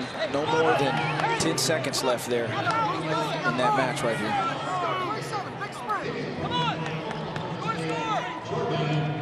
27 seconds on the clock in the third period. Farber and Cardinal on mat 4, bottom right corner. We got a new match out here, mat number 2. Martin from South Dakota State. Williams from Oklahoma State. 149-pound quarterfinal. That's the 5 and 4 seed on mat number 2. Farber able to even things up 1-1 late in that third period. Oh, man, super late, right? 10 seconds left over there. Riding time not a factor, and we're heading to overtime on mat 4, Farber and Cardinal. 2 minutes of sudden victory on the clock. Williams with a 3-point takedown. Jamison with an escape. Overtime here on mat number 4. And Echemendia is just cruising along. 9-2 on mat number 3. Just doing what he does. Doing what he does, man. Kid is a super duper athlete, but dude can wrestle from all positions. Who can land a shot first, Farber or Cardinal? You talked about this mat down here, Mike. This has been the one. This mat, that mat number 4 has had drama, excitement. What else you want to say? Match after match after match today. Cardinal won when these two met up in the regular season back in November, 8-3, but a much, much tighter match today. Yes. And Cardinal's close to scoring here, but hadn't got anything yet. He's got to elevate. Yep, that's what he's got to do. And there it is, the three-point takedown, and Derek Cardinal will move on to the semifinals to face Dayton Fix. 4-1 in sudden victory. Mat 4 has been the hot mat, that's for daggone sure, man. Tell you what. Echemendia with another takedown, 12-3 with a minute left in the second period. So semis are set at 133. Fix and Cardinal, and Dominic Serrano and Evan Frost. Later on today here on ESPN+. Good takedown there by Martin there against Williams. That'll tie the score up. Well, actually, that puts Martin ahead, 4-3. 55 seconds left into this first period, sorry. Beautiful double leg attack. Top left corner of your screen, 141-pound quarterfinal, late second period. Tegan Jamison with a 7-0 lead. In control against Hayden Drury.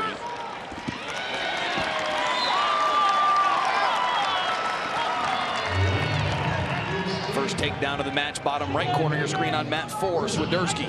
Yep. His first match of the day. Yes. Taking on Logan Joffrey. And Swiderski is a goer, man. That dude, he's got a gas tank on him. He wrestled 141 pounds last year, got beat out in the blood round, but just wrestles. I love the way he wrestles. He goes out and lays it on the line every time. Echemendia with an 11-point advantage and the riding time as they head to the third. Riding time not locked yet, but in good shape. Right. 4-4 at the end of one, Williams and Martin.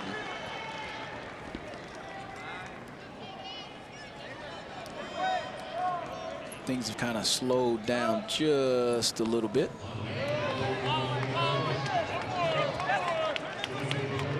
Session 1 of the Big 12 Wrestling Championships. Preliminary and quarterfinal rounds. Into the quarterfinals in all classifications now. Ooh, nice Granby. Echemendia, the #1 seed, looking for a tech fall. And there it is. Anthony Echemendia on to the semifinals, where he'll face Jordan Titus from West Virginia.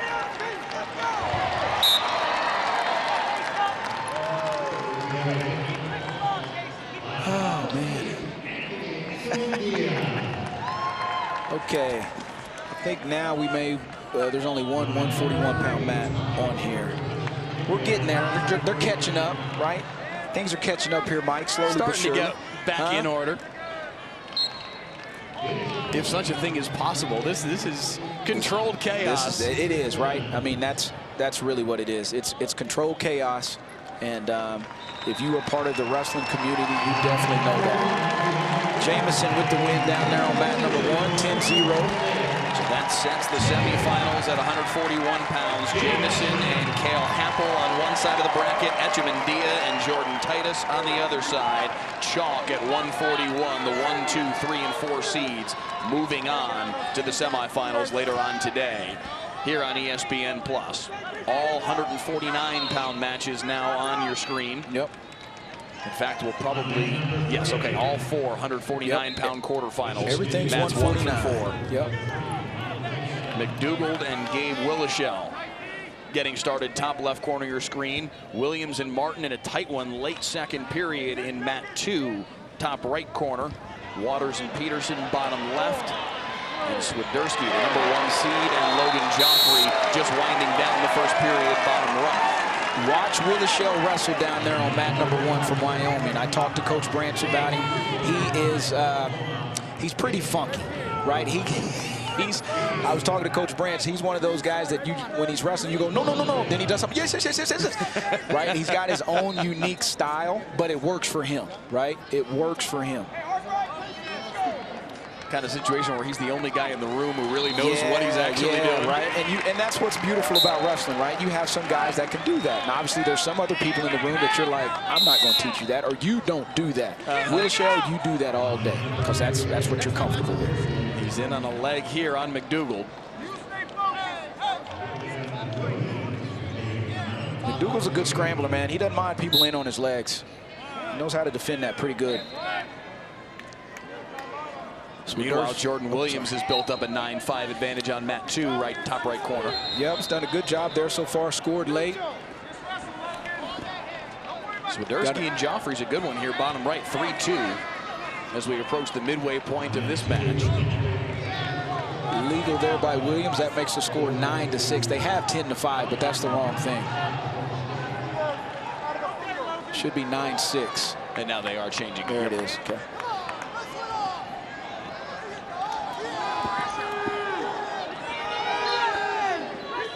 Casey Swiderski of Iowa State, the #1 seed at 149 pounds, but in a bit of a battle here in the quarterfinals with Logan Joffrey of Mizzou. So here's what Coach Smith and them are throwing the brick for. They called an illegal move on that one. This is more of an official deal. Look down there on mat 1. Chance here for Willishell. With a headlock, he's got McDougald in all types of trouble right there. 4 fingers already out for Willishell. This is looking for the pin, and there it is. Gabe Willishell with the upset of Willie McDougald.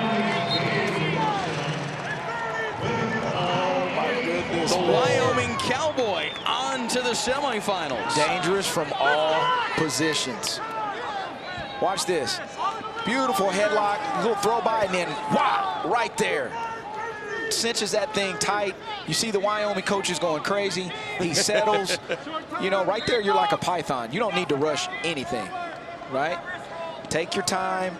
End up working for that fall. It was early in the first period, so there's still a lot of, nobody's like real sweaty just yet. Yeah. So you're keeping that grip. Mark Branch and that Wyoming Cowboys staff fired up for that one, and for good reason. Gabe Willishell with his 17th victory of the year, the upset of Willie McDougald in the quarterfinals, and he moves on to the semis at 149 pounds. And we talked about that, Mike, just how dangerous he is from all positions, how he likes to wrestle. Williams is up 9-7 on Martin, penalty point, and then Martin just escaped. Williams got a 2-point lead, but like I said, with a 3-point takedown, it's anybody's ball game. Williams does have a minute 5, so actually the score is 10-7 in reality right now, with 1:15 left in the third. Williams' best win of the year was against Alec Martin, and now facing him again here in these quarterfinals. Yep, Swiderski with the 3-2 lead down here on mat #4. Starting to, well, yeah, 15 seconds into the third. Riding time not a factor on mat 4. Got Waters right here in front of us as well. Waters and Peterson. Williams and Martin in the final 40 seconds here of the third period. Williams has the riding time advantage for the moment. So this is where Williams got to be smart. Obviously, Martin's got to look like, hey, man, how am I going to get to a leg? Williams has got to understand I don't need to put myself in any type of danger here and, you know, not get lazy anywhere. We saw a position like this earlier here on mat 2 where somebody hit a duck, went to that bear hug, ended up scoring. Titus. It was Titus, right? It was Titus that did that. A restart here with 19 seconds left. Martin has to force the action. A couple of Oklahoma State, South Dakota State matches in the top 2 frames of your screen. Travis and Swenson just getting started in the quarterfinals at 157, top left corner. Williams just hanging on the net return. The 3-point takedown, and that'll clinch it. That was slow. Jordan Williams will move on to the semifinals. Because with that stall call, that actually made the score 9-8 right there. But Williams got that last takedown, made it 13-8, quote unquote 14-8 with riding time. So Jordan Williams joins Gabe Willischel in the semifinals on opposite sides of the bracket. They await their opponents. Yeah, Swiderski, that's 4-2 down there. Swiderski with the lead with about 25 seconds left. Joffrey's got to make something happen, but he's got a chance here. Again, riding time not a factor down there on mat 4. Only 8 seconds to speak of. You know, and this even speaks to what Coach Smith was talking about, Joffrey, right? He hadn't had a chance to wrestle the majority of the season, but he's right here with this guy. 4-2. Just gave up the last takedown right there at the end, but he's in. A chance there for Joffrey, but he runs out of time. A good scrap from the Mizzou Tiger, but Casey Swiderski, the #1 seed, will move on to the semifinals. Man, he went big, double overs, inside-out trip. I like it, man. You don't have nothing to lose right there. Casey Swiderski bounding his way out of the BOK Center, ready for the semifinals later on tonight. Meanwhile, Waters and Peterson winding to a close. Waters in complete control. Watterson is doing a heck of a job, man. He's just been controlling the pace from the first whistle. Nice job by Peterson, though. Kind of caught him relaxing and sleeping a little bit. We've already seen Peterson once today flip a 10-point plus margin around and come back and pull a fall on Adam Allard. So this thing's not over yet, but a lot of work again for Peterson to do. Yep, 14-1, wasn't it? I remember that. Yeah. So now we got majority of 157s on the mat. We look down here on mat 1 with Travis and Swenson. This was an overtime match during the duel. We had a chance to talk to Coach Hahn about some of these matches. Obviously, Martin and Williams was a rematch. Swenson and Travis are a rematch right here. This match right here on mat 2 between Zerman and Hill. This was a 4-3 match at the Southern Scuffle in the semis. Zerman won on riding time to make the score 4-3 here on mat number 2. 3-point takedown for Chittum on mat 4. And he starts off well against Brock Mahler. So we got 3 157-pound matches out here and 1 149-pound match.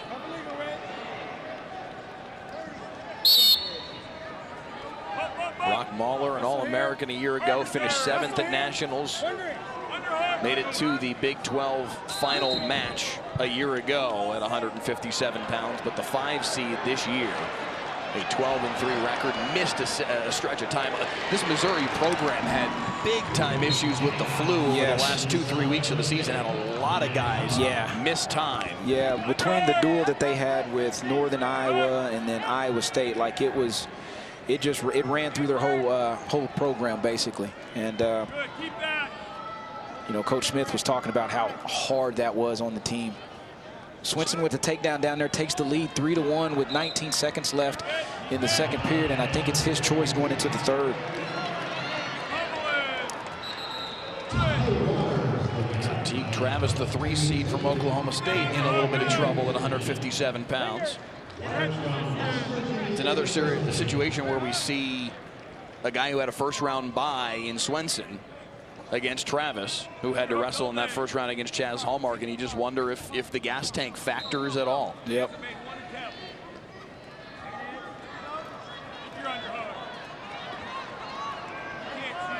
Swenson's doing a really good job there.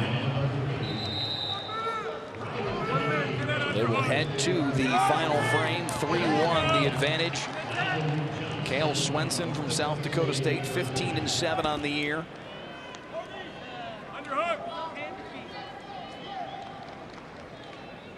Lost to Teague Travis in the regular season. Yep, overtime match.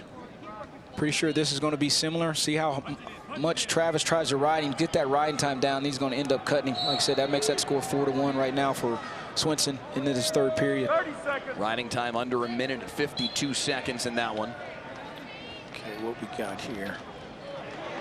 Travis in on the leg. And there's the three-point takedown to even things up on mat 1, top left corner. Probably end up cutting him again, yep. 5-4 Swenson on the escape. But Teague Travis right back in this thing with a quick takedown in this third period and another shot. Look at Swenson. Oh, he's got him. That's tight. Yep, that's tight. Swenson, 4 back points and looking for more. Yep. Teague Travis in big trouble on mat 1. Doesn't have him yet. Able to get loose, but four more back points in a 12-4 advantage. He's in a hole, and right here on mat 2, it's 1-0 for Zerbin.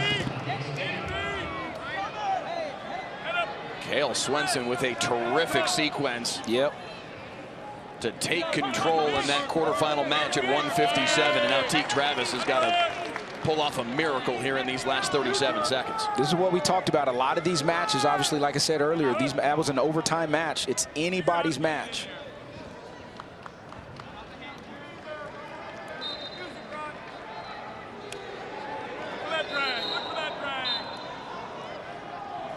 Chittum with the 4-1 lead down here on mat number 4. A South Dakota State upset here in the quarterfinal round could factor in the bigger picture as the team title starts to come into clearer focus as this day rolls along. South Dakota State, one of those two, along with Northern Iowa, kind of sleeper teams that would have a chance to really get into that conversation. And a result like this matters. It helps, right? It helps them as a team and the team score moving forward.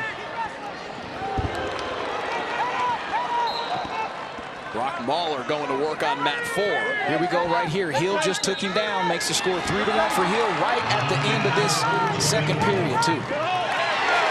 Chittum with the reversal on Mahler and the takedown. A 7-1 advantage. Late second period on mat 4. Mahler looked like he was starting to build something, and Chittum turned it all right around on him. Sure did. And this is big right here for Hill on mat 2 to finish this period on top. Obviously, only 2 seconds left. It's his choice going into the third period as well. Vinny Zerbin from Northern Colorado has not lost this year. 21-0 on the season, but down 3-1 as we head to the third on mat 2, top right corner of your screen. Number 2 seed Ryder Downey on the mat as well against Landon Johnson of North Dakota State. That one's 3-0 Downey late first period. And Chittum and Mahler ready to start period number 3. Chittum out in front. The review in here on mat 3. Chittum and Mahler going into the third period. 7-1 for Chittum.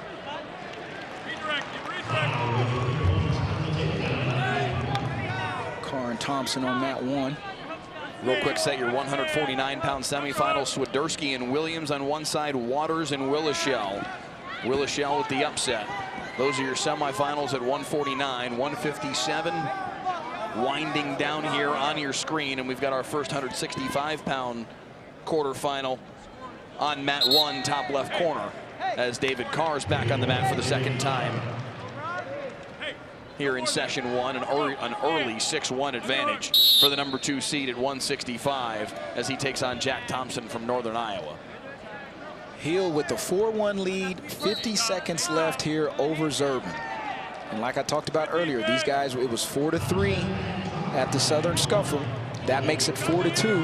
Now Zerbin's got to get to a leg and go score. If not, Jared Hill will get out of here with this win. And the University of Oklahoma, the coaching staff had to feel comfortable about his draw right here. because he's had a chance to wrestle this guy, see what he feels like, right? And this dude is #2 in the nation right now. 20 seconds left, though. Has to make something happen. Down 4-2. 15 seconds to work with for Vinny Zerban. Yep. Hill's holding position. Zerban has not hit a knee. 7 seconds. Now it makes it 4-3. He's just going to hold position, though. Yep. But it's over. 4-3. The stall call matters not. And Vinny Zerban goes down in the quarterfinals. Jared Hill of Oklahoma, a 4-3 win. And like I said, that's where the coaching staff had to feel pretty comfortable about that draw. A big upset at 157. Good job by Jared Hill.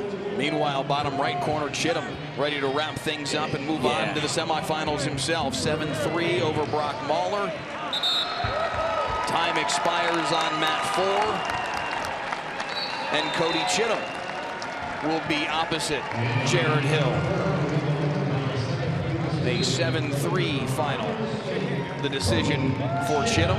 So Hill and Chittum on one side of the bracket.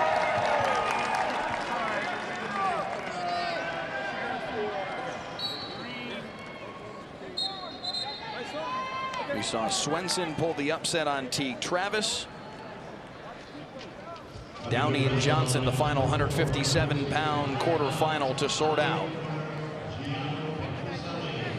All right, here we go with these 165-pounders out here, ladies and gentlemen. Got one 157-pound match left. To introduce some of these 165-pounders, some of the best in the nation right here in front of us, right here at the Big 12 Championships in Tulsa. It doesn't get much better than 165 pounds in the Big 12. Mike's already talked. O'Toole, David Carr, Isaac Olenek, right? We've got them all out here wrestling right now. Obviously, Peyton Hall's another one that will be out here in just a minute. O'Toole's already out early with the 3-0 lead and working hard on top on Voorhees, looking for some bonus points there. It'll be an upset if it's not O'Toole, Carr, Olenek, and Hall in the semifinals. We'll see if perhaps Gianno Petruccelli of Air Force may have something to say about that. There's O'Toole going to work on top. No swipes yet. Trying to inch in that direction on mat 2, top right corner. There go the swipes. Yep. 4 back points to Keegan O'Toole and a 7-0 advantage. Takes a quick peek at the clock. He's going to continue to transition and maybe start trying to work for the fall.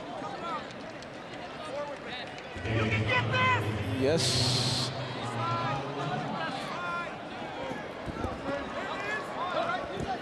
He's got that half in deep. Yep. This is what O'Toole does, man. Yeah, that's a wrap. Keegan O'Toole makes quick work of Cooper Voorhees and moves on to the semifinals at 165. The pin at 46 seconds in the first period. Downey, we talked about this earlier, right, Mike? That's his position right there. He is deadly in that top position. 8-0 in favor of Downey. 4 more back points for the UNI Panther. Meanwhile, David Carr in complete control against Thompson, top left corner. Olenek and Petruccelli is an interesting one.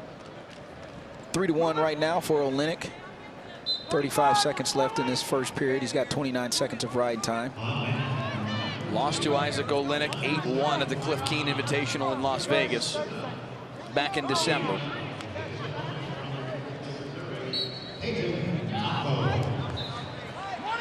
.174 getting started as Peyton Mako and Jared Sima take to the mat. Good shot there. It's a big sequence right here. Short period, too. Short time in this period.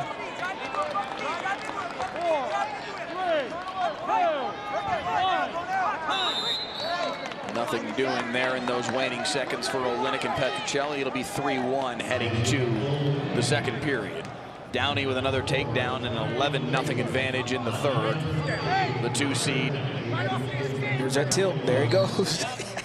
He's so good there. He is so good there.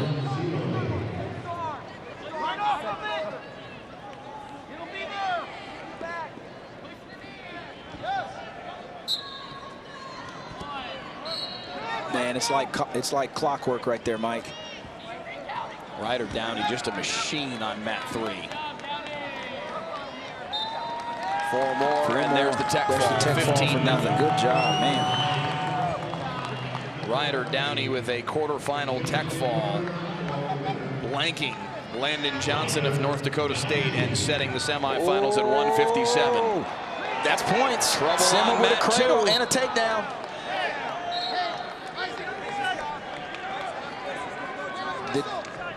They're going to have to look at that. Officials talking things through real quick.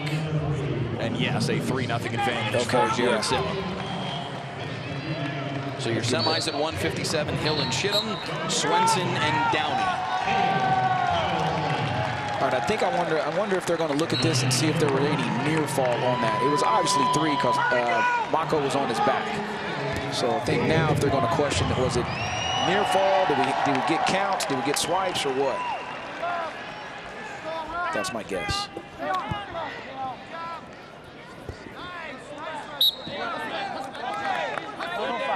105.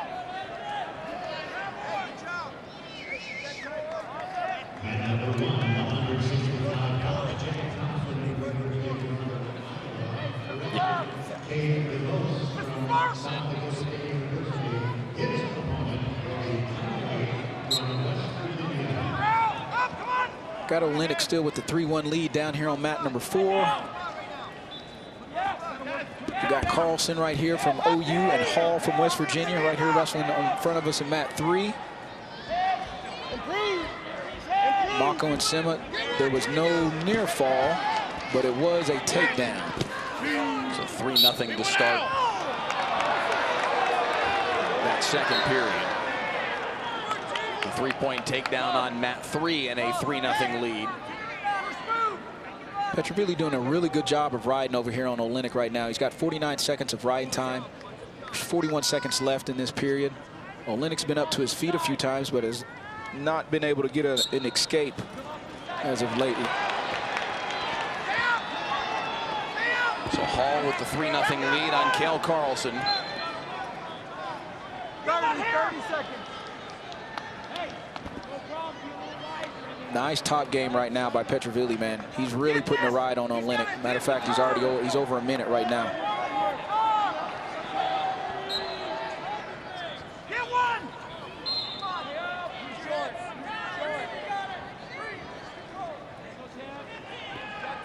Good period there.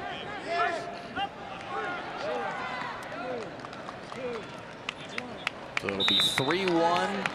Olynyk leading Gianno Petruccelli of Air Force as they head to the third period, but a $1:30 a riding time for Petruccelli could factor in here.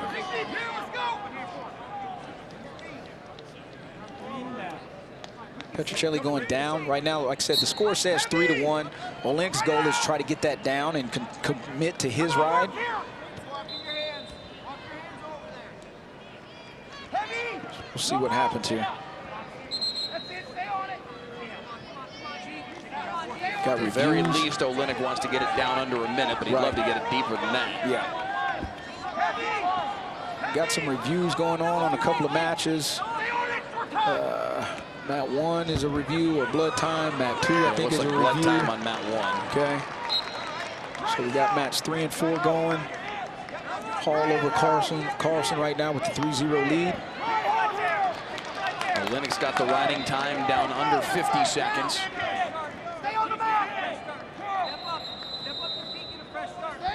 Still inbounds with that foot just barely. Hall got a stall call there because he wasn't able to climb the body.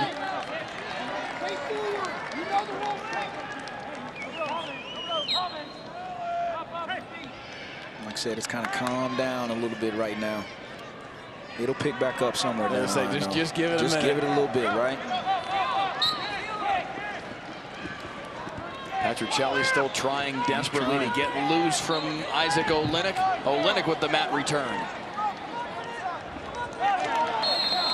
This is a good spot. He's worked the riding time down under 15 seconds. Yep. It will not be a factor But in this match. he can't afford to give up a reversal, though. And he just did. Yep. 2 points for Petrocelli, and it's evened up 3 apiece. A potentially dangerous situation that'll stop things on mat 4 briefly, but it's back even 3-all with 31 seconds left in that quarterfinal at 165 pounds. And remember, he actually had over a minute riding time in that position. That's why I said that was a really good position for him to kind of start getting into a scramble. So Olenek's got to get an escape with, what is it, 30 seconds left, but was never able to do that earlier. Able to get loose. Olenek with the point in the lead. And I don't think there's been any stall calls. 4-3, Isaac Olenek, the 4 seed, looking to move on to the semifinals. This is this mat again, mat 4. All day long, man. Petrocelli dancing action. all over the mat. Mat 4. That's where it's been, ladies and gentlemen.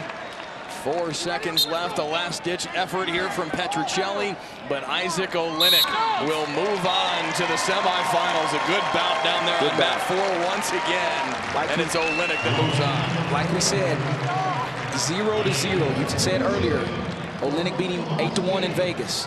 That's a long time ago, right? He made his adjustments. You're right here. Hall about to get the fall right here. Peyton Hall in a really good shape here. Peyton Hall on to the semifinals.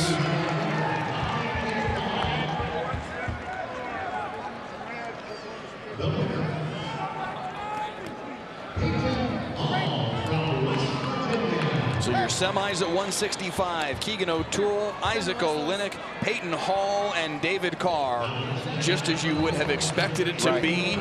You want to talk about fireworks? I know we've seen some already today, but the semifinals at 165 later on today is part of session 2. Oh, baby. 174-pound quarterfinals on your screen now. Peyton Mako leading Jared Sima 4-3 late in the second period, midway through the second period. Cade DeVos wrestling for the first time today against Brody Conley of West Virginia and leading 4-0. DeVos has had a really good season so far, number 4 ranked nationally at 174 pounds. It's a good, solid technique. Mako looking for the fall right here for the Missouri Tigers on mat 2. Mako has him exposed here. That match has kind of gone back and forth. Sima was wrestling him well, too.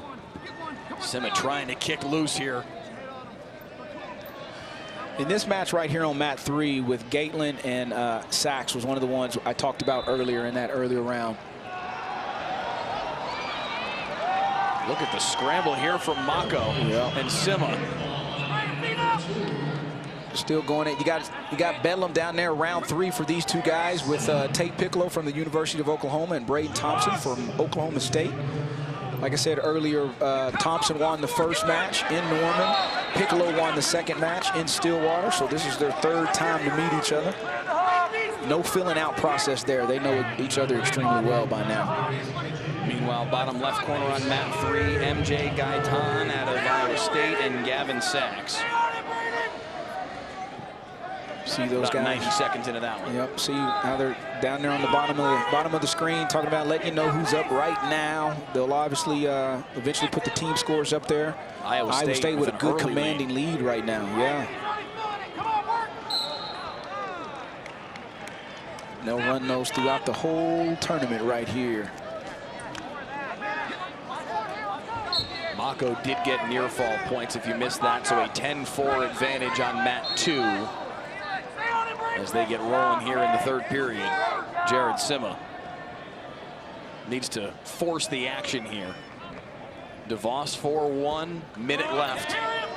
Top left corner on mat 1. Like we talked about, mat 4 has been the mat. It has been the hot spot, man. Where else would you put a Bedlam match? Golly, right? I'm just telling you, I mean, from 25, even the 65-pound match. Yep. Whew. Get a chance to catch our breath just a little bit.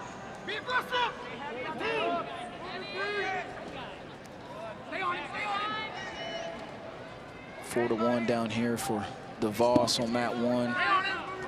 Looking to cruise into the semis at 174 pounds. She is the 1 seed in this bracket.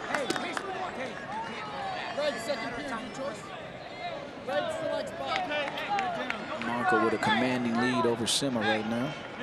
DeVos able to just hold off Brody Conley all the way down to the finish, and Cade DeVos will move on to the semifinals. A 4-1 win.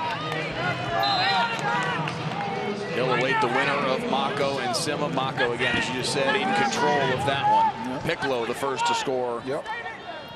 The escape in the second period did not take him long to get loose. No, it did from not. Thompson.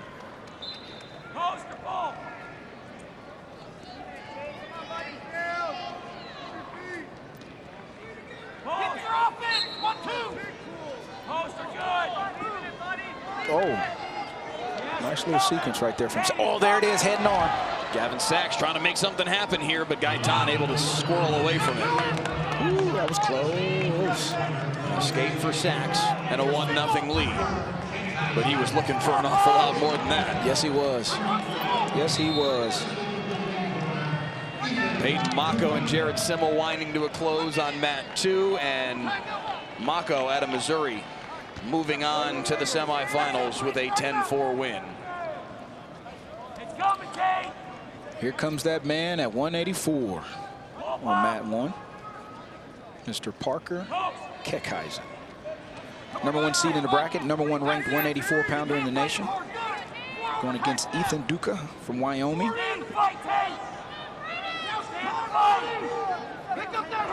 And everything else is 174 on the mats from 2, 3, and 4.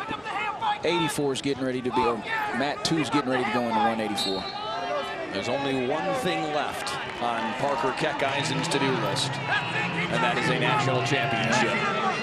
Third at the NCAAs in 21 and 22, second place a year ago. The number 1 ranked wrestler in the country at 184 pounds, taking the mat for the first time today. Young man can wrestle. Piccolo and Thompson will head to the third in a 1-0 bout. Gaitan and Sachs with some action here on mat 3, bottom left corner. That was a beautiful, beautiful double leg there. Man, that was nice by Gaitan right there. Exploded through, got his hands locked kind of right below his bottom on his hamstrings, and was able to lift and explode through. Good technique right there. Another 184-pound match on your top right corner. Colton Hawks and Will Feldkamp, as Feldkamp wrestles for the first time today after an opening round bye. Yep.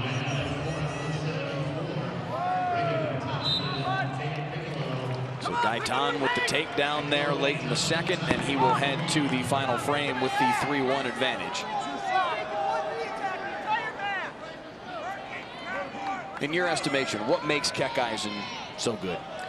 You know what? Getting a chance to really talk to Coach Schwab when they came and do it at Oklahoma State, getting a chance to talk to him. You know, he can attack both sides of the body. He wrestles extremely hard from first whistle to last whistle. And, I mean, the dude is obviously, he's gotten better every year from his freshman year, obviously, until now. But he continues to learn. He's a sponge. He's a sponge. He wants to learn. He wants to get better. How can I get better? And it's those little bitty things that's helped him get to where he's at. And like you said earlier, he's looking to try to do one thing that he hadn't done yet, and that's to win the NCAA championship title.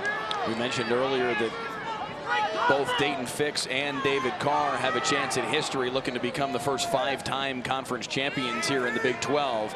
Parker Keckheisen has that opportunity before him as well, a 3-time champ. Right. If he can win this year, he would still have a year of eligibility to work with in 2025, so he could be right back here going for a 5th championship himself if this weekend goes his way. Yeah. A good start for him, a quick takedown there of Duca and a 3-0 advantage. And just the passion, right? The passion of wanting to get better and be a sponge. Bottom right corner, Matt 4, 20 seconds left, 1-1, Piccolo and Thompson. I kind of figured this match would go this way.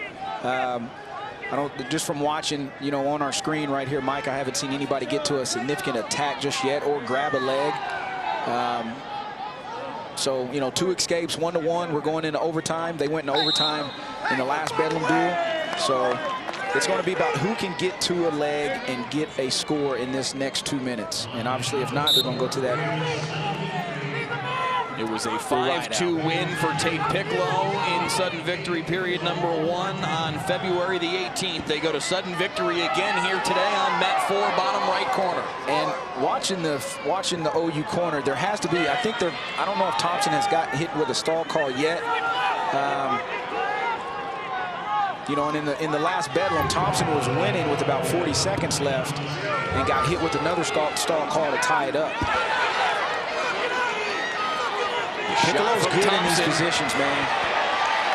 Thompson's got to try to change off and not get into a scramble. Piccolo doesn't mind these positions right here. See, here's his splits. He's trying to beat the corner. Thompson's got to keep that shoulder in there. If Piccolo beats that shoulder, he's going to end up scoring. Piccolo will. This is what I was telling the guys in the truck earlier. The full split, hard to score. This is big. No. Nothing yet.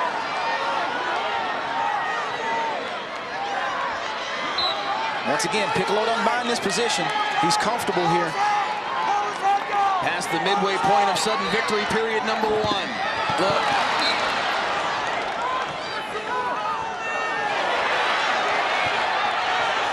What a sprawl by Piccolo to stay level. Out of bounds, and they'll restart. Good with 38 seconds in the sudden victory Good period. stuff. Who's got it right now? 35 left. These two were even at 1 apiece, both getting the escape. Sachs just got Gaitan in sudden victory. Action all over the place. Gavin Sachs with the upset of Gaitan. Meanwhile, Thompson gets the takedown. Welcome to Big 12 Wrestling, ladies and gentlemen. This is crazy. Braden Thompson with the victory with 14 seconds left in SB1. Sachs with the win over Gaitan, man. Gaitan was controlling this match here. Yeah. He was controlling this match on Mat 3. Mike, I know you're trying to write it. I'm making your handwriting look horrible because I'm grabbing your right wrist. It's worth it, my man. Oh, my God. It's all worth it. What a sequence there. A couple of big wins to set up a semifinal match. Watch the OU reaction. Watch the OU reaction. I mean, this was going back and forth. Mat 4 again. Look, watch them. They're happy, they're sad, they're upset, they're thrilled. Oh, dude, Mat 4 again. It's Mat all day long, 4. man. Can we just put all of the semifinals on Mat 4 tonight? Man. Let's just set it up that way. Man, and wow. Good job for Sachs. He ended up beating Gaitan in overtime, and I'm telling you what, it was 4-0 when we start watching that far mat down there. It was 4-0. Oh, yeah. My goodness. Wow.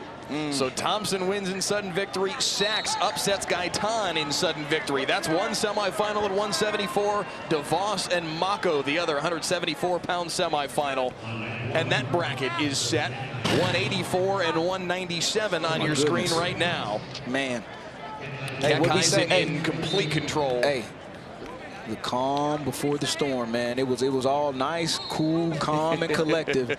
And then, boom. That was outstanding. That was awesome, man. Great wrestling by these guys.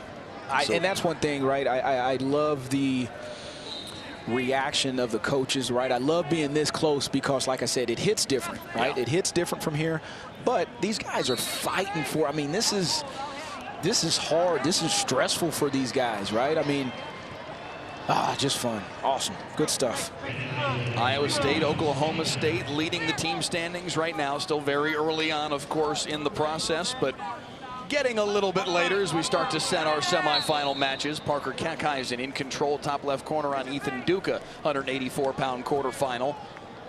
Colton Hawks and Will Feldkamp on the top right. The lead for Hawks, 6-0 in the third period. 197 on mat 3. Sloan and Roderson, and Sloan already with the cradle, leading 7-0 as it is. And there's the pin. Tanner Sloan is a machine. Sloan is a grown man. Tanner Sloan is a grown man, is what he is. Tanner Sloan on to the semifinals at 197 pounds. I mean, that is just a throw my leg in and cradle you position. Hawks in control on Feldkamp on mat 2.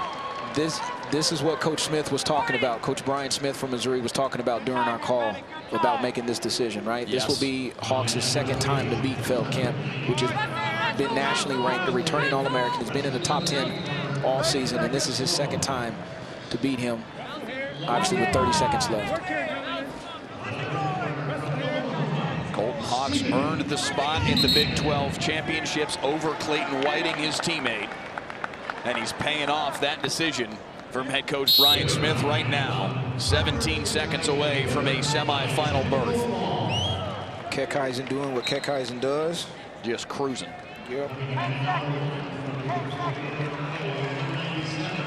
So Parker Keckeisen, the #1 seed at 184, on to the semifinals, and he will face Colton Hawks of Missouri, a 12-2 final. He takes down Will Feldkamp of Iowa State, and that's one of your semifinals at 184 pounds, Keckeisen and Hawks. Bennett Berge and Sam Wolf, bottom right corner of your screen, still scoreless as they start the second period. Bottom right corner on mat 4. And then bottom left corner, 197-pound quarterfinal, Spencer Muberry pulled the upset on Luke Serber with the pin in the first round, taking on Stephen Buchanan from Oklahoma. Volker and Bachman, top left corner on mat 1, 197-pound quarterfinal. Bachman doesn't miss the weight room at all. Strong young man. Mat 2, meanwhile, the #2 seed from Oklahoma State at 184 pounds, Dustin Plott, taking on Dennis Robin of West Virginia, and already a takedown in the first 15 seconds.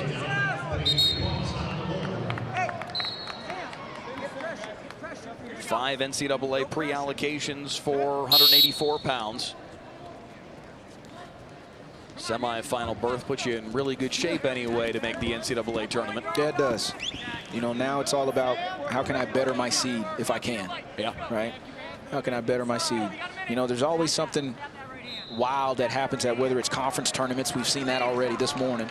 And or at NCAAs, right? That first round in some people's brackets that are in these drafts and these pools, that some of that bracket can get blown up. So, you know, you got to come ready to wrestle. And everybody at this tournament has a resume. You know what I mean? Like, everybody's good. And everybody's going to give you your best. They're not going to back down from you. Now, sometimes you will just outgrown man some of them, right? We've seen Tanner Sloan just do that here. But that's very few and far between from time to time. Dustin Plott, a pair of takedowns in the first minute on mat 2, a takedown and escape on mat 3, and Buchanan leads Muberry 3-1. Volker and Bachman still scoreless, top left corner on mat 1. And on mat 4, Wolf with a 1-0 lead on Bennett Berge, the freshman. Buchanan was started his college career at Wyoming, was an All-American there. Came to OU last year, red-shirted last year. And obviously is their starting 197-pounder this year, and also he has another year left. Plott really working hard up top over there. Oh, that was nice. That was really nice by Buchanan there. Plott looking for a fall here. A lot of time, too. Good job by Robin to scramble free of it. Good job by Robin to get off his back. Good footwork and movement here by Buchanan from Oklahoma, man. Good lateral movement, side to side, fake, snap, jab, step, move, bop, bop, bop, bop. Go secure that shot. Pair of first period takedowns for Buchanan and a 6-1 advantage on Spencer Muberry. We got with another first period takedown and a 10-1 advantage. Wolf down here looking for a takedown against Berge, secures it, makes the score 4-0 now for Wolf from Air Force Academy. Bennett Berge, the redshirt freshman, has had a fantastic season, but in some trouble with 1 minute and 5 seconds left in that one. Man.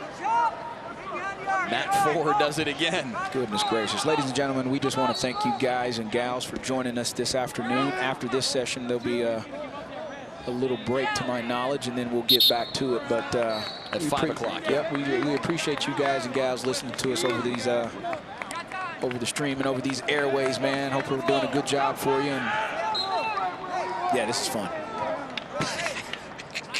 49 seconds left there on Matt 4 for Bennett Berge to do something about it.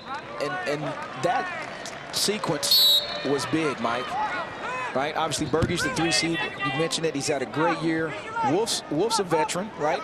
So now the goal right here is, hey, I want to finish this on top. I don't even want to give this guy a chance to get to his feet and take me down and tie it up. Okay. And he does. So now we got 30 seconds here. 30 seconds even to work with for Bennett Berge to get a takedown and even this thing up. Riding time not a factor on Matt 4. And he's doing what he needs to do, right? He's got to stay to the edge. He's got to be smart. Berge's got some good attacks. But Wolf is doing a really good job here, bleeding this clock. Sam Wolf lost to Bennett Berge on January 26th by a major decision, 8-0. And yet, in the quarterfinals, knocks off the redshirt freshman. Yep. Sam Wolf on to the semifinals for Air Force. Wow.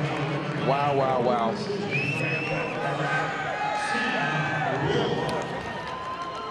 Plott was over here working for a bottom leg cradle.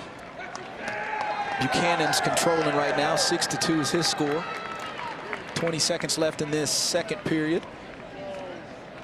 Volker and Bachman up there on mat 1, top left corner in a much tighter match, 3-1, mid-second period.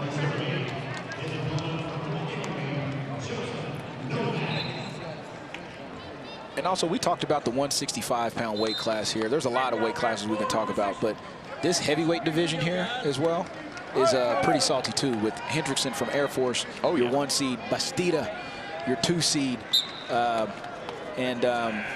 you've got 4 of the top 10 ranked wrestlers in the country, 6 of the top 15 in the heavyweight classification. It is loaded. You know, and next year, right, you guys, we see Cal Baptist here. Next year, Arizona State will be a part of the Big 12 Conference. Yeah. So that's going to be fun and exciting.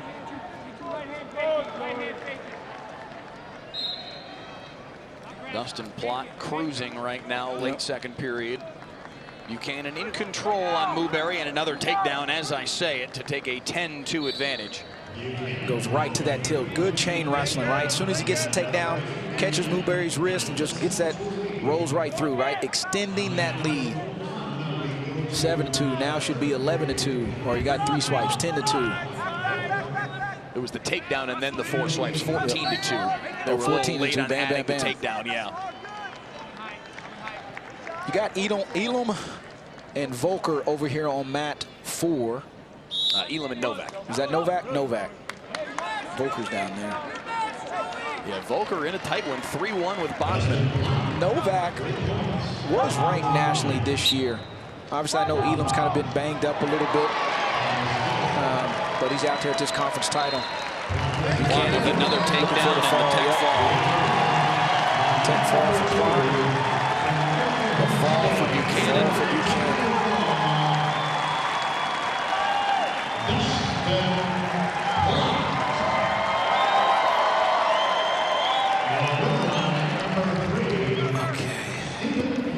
We got another round of Bedlam right here to your left, Mike.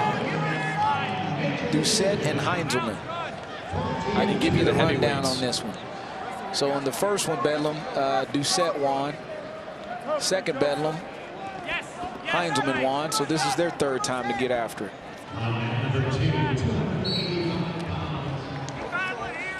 Volker and Bachman, 50 seconds in the 3rd period. Top left corner of your screen on mat 1. Bachman's got to get a takedown and make something happen here. Riding time not a factor, 16 seconds in favor of Bachman. So that matters not. This is, can Bachman get a takedown or not? Yep, that's it. 40 seconds left.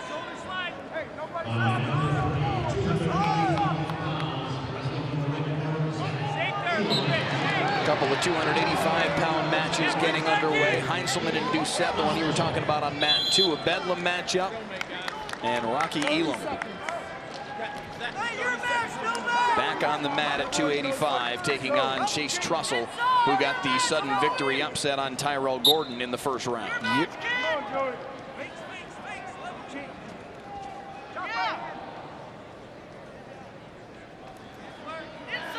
A pair of Elams on the mat, Rocky and Zach, the two brothers. Zach at 285, bottom left corner. Rocky at 197, bottom right corner. Both in the first period and scoreless. Volker hangs on for the 4-1 win on mat 1. So Wyatt Volker will take on Tanner Sloan in the semifinals. One spot left to decide at 197 between Rocky Elam and Joey Novak of Wyoming. 0-0 going into that second period. They had a couple of scrambles going on over there, but no points on the board just yet. Semis at 184, Set, Keckeisen and Hawks, Wolf and Plott. And there's another grown man down there to your left, Wyatt Hendrickson. The number 2 ranked heavyweight in the country, 18-0 on the year. Pinning machine. Look, cradle, locks it up. We're 15 seconds into the match. Yeah, I mean, he is. He's just right to work. He is a pinner. He's going to have to try to get his hips on top there. Yeah. Wyatt Hendrickson for a third time, rolling him over. Good fight from Rasmussen to try and stay alive here. Yeah. Still not quite done. Hendrickson in complete control, but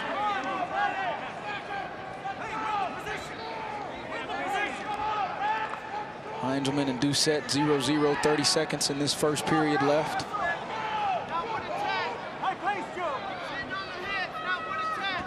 Both Elams on top. 0-0 for Rocky. Zach's got a 3-0 lead. Hendrickson getting closer. Yeah, he's working. Give Rasmussen credit. He's not fighting, letting man. it I tell you happen. what.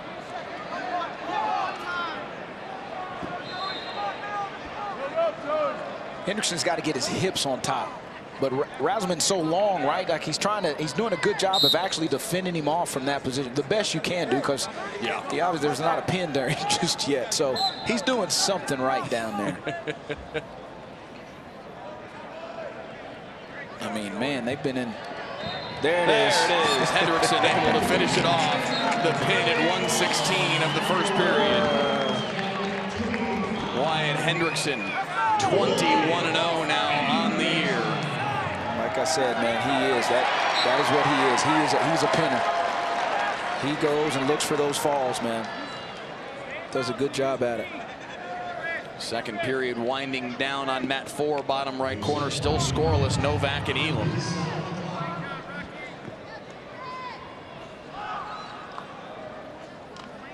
Novak not able to get free throughout the entirety of the second period.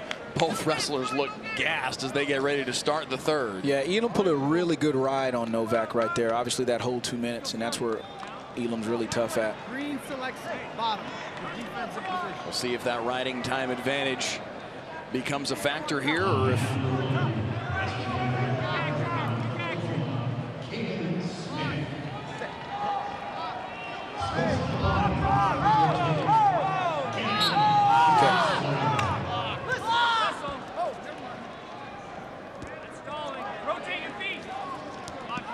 so it's Elam on bottom trying to get loose. Racked up that 2 minutes of riding time in the third period. This is mat 4, bottom right corner. Oh. Elam with the escape and a 1-0 lead that feels more like 2-0 right now with the riding time where it is. Yep. You guys see down here on mat number 1, we got a few wrestle backs that they have to get done. So they'll start bringing some of these guys out once all the heavies get off of the mat. Okay, go get that way, Joey. The computer's good. You gotta get the screen on.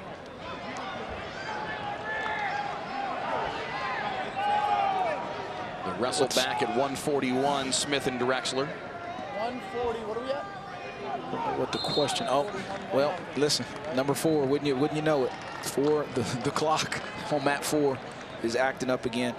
Mat 4 has a mind of its own. I don't care if it's the wrestling mat or the clock, right? It's just got a mind of its own.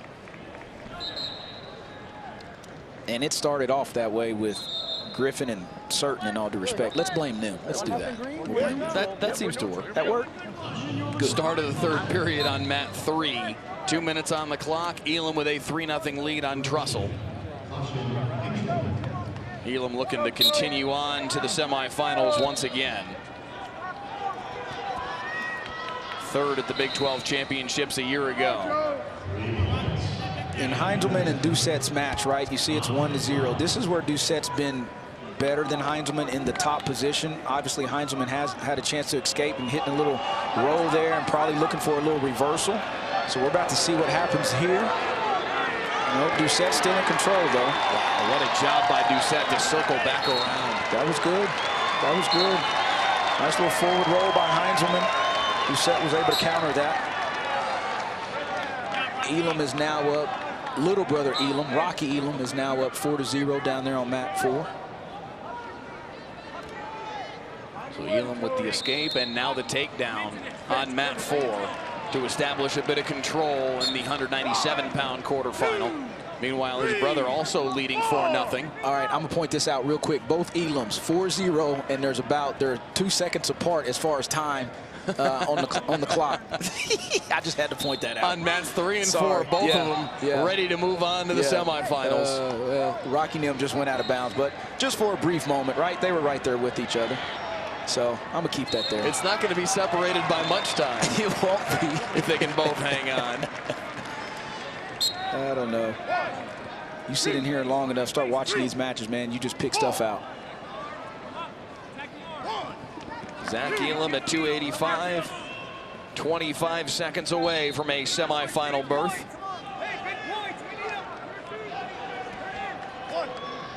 There's that roll again by Heinzelman. He's in control here to possibly get a reversal on Doucette. And Heinzelman. He does. No signal yet. Oh, one escape. 1-1. Wow. 1-1. Doucette had 47 seconds of riding time. The Sooners' corner was hollering for 2 points. They wanted a reversal. Get it. Yeah, he was close to it, too. So at 285, Zach Elam on to the semifinals. A 5-0 win over Chase Trussell. And just moments later, his brother moving on as well. 5-1 the final at 197 pounds. And the Elam brothers, semifinalists. We'll see them both later on today in session number 2. Those guys have been a staple in that Missouri program for a long time.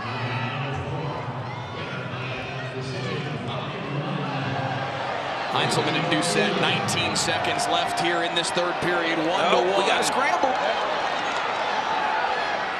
Can either one secure control? 8 seconds on the clock.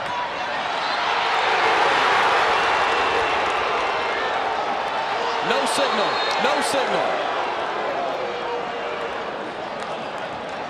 Time expires and they will go to sudden victory. Oh my goodness.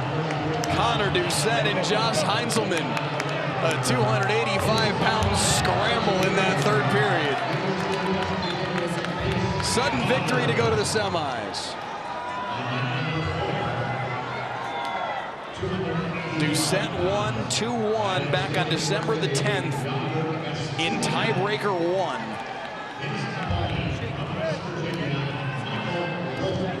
Got Bastida taking the mat down here on mat number 4.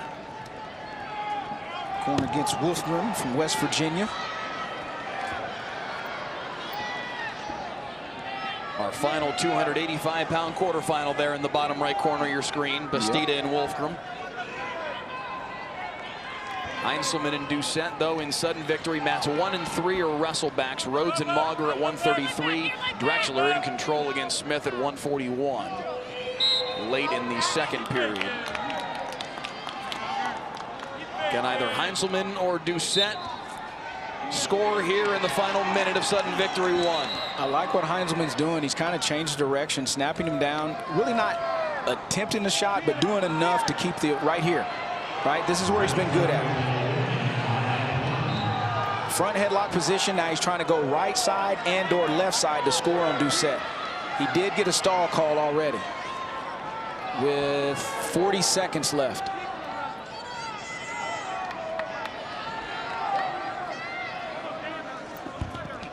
Oh, good fake right there by Bastida. Man, that was nice.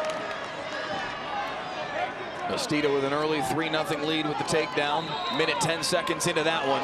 Meanwhile, 22 seconds. A leg here for Heinzelman. That's it. 15 right seconds. Yep. And there it is. The takedown for Heinzelman, and he wins it in sudden victory. Josh Heinzelman on to the semifinals. Heinzelman and Hendrickson on that side of the bracket. Good job by Heinzelman there. He kept continuing to work, setting him up, bringing him down in that front headlock, and eventually was able to get to an attack and get that leg and go secure his 3-point takedown. Younger Bastida, another first period takedown, a 6-1 advantage on Wolfgram.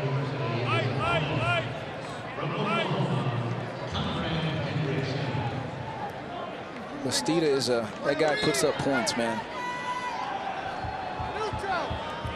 Oh, Bastida again. Duck under there. Bastida looking for a pin. Younger Bastida on to the semifinals. The number 2 seed, now 22-0 on the year. And your semifinals at 285, Wyatt Hendrickson, the number 1 seed. Josh Heinzelman, the number 4 seed. Younger Bastida, the 2 seed. Zach Elam, the 3 seed. Chalk at 285 as we give you one more look at the pin from Bastida. Yep, and this all started with the little duck under right here. Misdirection. Wow, man, that's beautiful. Right to his back. Had Wolfner in all types of trouble right there and ends up securing that fall, man. Cyclones are rolling right now. Younger Bastida on to the semifinals. The semis are set in all 10 classifications. We'll step aside for a moment. Wrestlebacks when we return here on the Big 12 Now on ESPN+.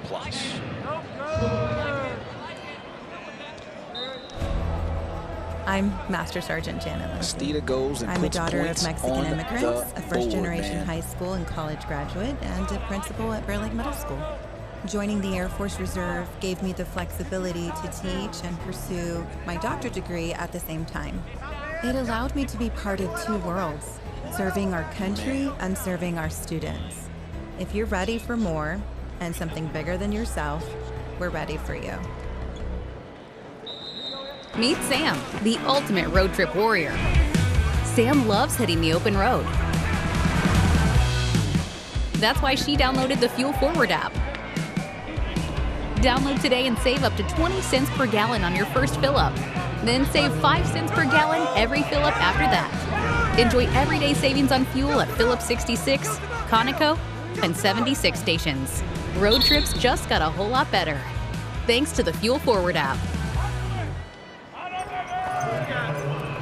I'm a guy who lost the bet. This has been an exciting round, dude. As if watching my team lose wasn't punishment enough. What are you looking at? What are you? It's a 1-speed. And injury time green.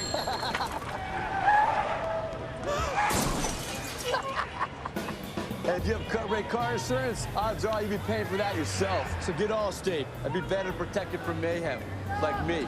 Hey, I'm walking here. We started at 12, winning 11 deep, and dropping down since 9-6. What happened when the Big 8 met the Southwest? 7 Heisman's. Count them. With 6 at the net, 5 on the floor. No, I ask him. Your side. 4 schools stronger. We put up threes, throw up deuces, and make one thing clear. We've always been greater than 12. But he was like, he's not going to eat that. 2 and a half pieces of whole pizza. One upping. I'm a big old Golly, dude, this is... Not bigger than you. I don't recall I love how tender it is. Don't Many forget times the as I've been to the Big 12, just certain. That shows you exactly what you're getting. It's a lot of excitement right there, dude. Quality ingredients. I'm their biggest fan. I'm their Old Trapper, what's your beef? The official beef jerky of the Big 12. Will you sign my bag and my tattoo?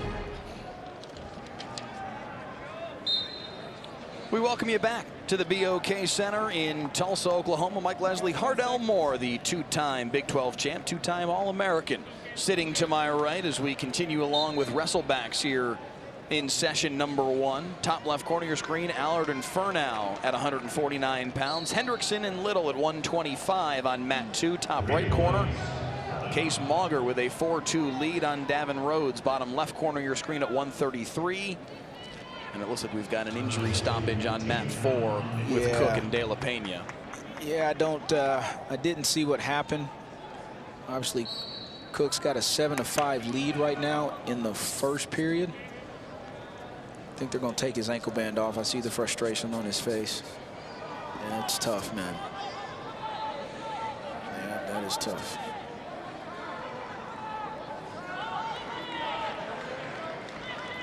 Not sure if it looks like it's a shoulder, wrist, something on that right-hand side. Get healed up, young man. Another look at what happened here to Cook on the mat 4 screen. Had him on his back. Right there. Yeah, he was tapping even before that. So it might have came out. Maybe that shoulder came out. Yeah, look, he was tapping on his own shoulder as he went back down to the mat. Not the day that Tanner Cook from South Dakota State wanted to have. Upset by Thompson in the first round, and now the injury ends his day. No doubt. So Haas and Armstrong square off. 184-pound wrestleback. Not a lot of wrestlebacks to be had here in this opening session with so many first-round buys. Moving guys on to the consolation round that much deeper along. However, a couple things to clean up here. Furnow with a 3-2 lead, a first period takedown of Adam Allard at 149 pounds. Dowling and Gable just getting started at 157 on mat 3. And remember where Allard was at, man. That dude had a 14-1 lead. Yeah. Peterson came back and got the fall right over there on the edge of the mat. Once again, on mat 4. You guys won't hear us say that because a lot of action took place over there. God, it's just nuts. One of the most shocking results of the day because Allard was in complete control. Complete control. You know, and maybe, you know what, take that back. Maybe we should blame Allard and Peterson because they wrestled before Griffin and Surtain on that match. You just saw the team standings roll through. Iowa State still out in front, 71 team points to this point in the Big 12 championships. You see your Now Next tab on the bottom of the screen as we round out session number 1. Still a few more left to wrap up. We will be back here on the Big 12 Now on ESPN Plus at 5 o'clock this evening for session number 2. Semifinal matches, consolation quarterfinal matches. Session 3 tomorrow morning, consolation semifinals and 7th place matches here on ESPN Plus starting at noon. And then the 10 finals on ESPN2 at 7:30 tomorrow night. Mike Cousins, Rock Harrison, Quinn Kastanek will bring you that action. And the Cyclones had a great 2 rounds here. A lot of falls, some majors, you know, and that's the key now, you know. Also in these team races is how these young men do on the backside, right? Because if you're trying to win a team championship, it's just not about what you're doing on the front side. Sometimes what you do on the backside is almost more important, right? Because you gotta have those guys battle through. And trust me, every team that's in the running for this Big 12 title is they're going to preach that to these kids, right? During this little downtime that they got, hey, you gotta pick your dauber up and get back to work because it don't get any easier. For now, working on some back points on Adam Allard. Couple swipes and 4 more points on the board. He's holding 4. Fernell still has the hold, so that's why the official has not awarded those 4 points yet. Once he lets go of everything, right now.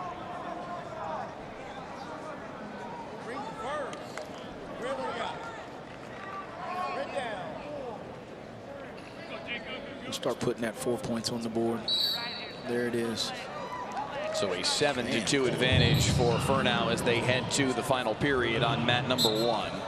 Hendrickson and Lilly on mat number 2, third period, a 1-0 lead for Yusuf Lilly.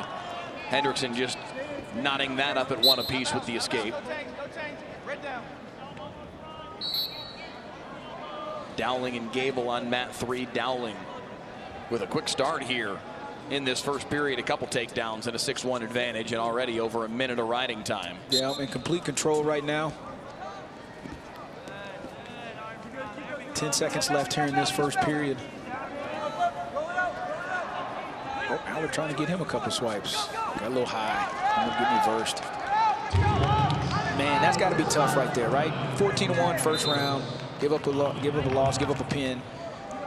Come back here. Score was 3-2 at one point in time. Now it's 9-2. This sport will humble you. Quick, fast, and in a hurry, as I like to say. Over 2 minutes of riding time for Fernau. He is in very good shape on mat 1 to move on. And to your point, these wrestlebacks matter. They matter. In the team totals, they matter in terms of who gets a berth in the NCAA tournament. You can wrestle your way into one of those 5 or 6 allocations. Yep, you sure can, right? They all matter. Just because you're on that backside, it's almost just as important, like I mentioned earlier, as being on the front side. Because, you know, Allard's looking for a defensive fall down there. Almost. You know, and there's going to be some dogfights on this backside come this next session at 5 o'clock, right? There's not going to be anything that's going to be given to anybody because all these guys are fighting for the same thing. And there's no guarantee, regardless of who you are, if you're going to get a wild card. You don't, right? You don't want to put that in anybody's hands.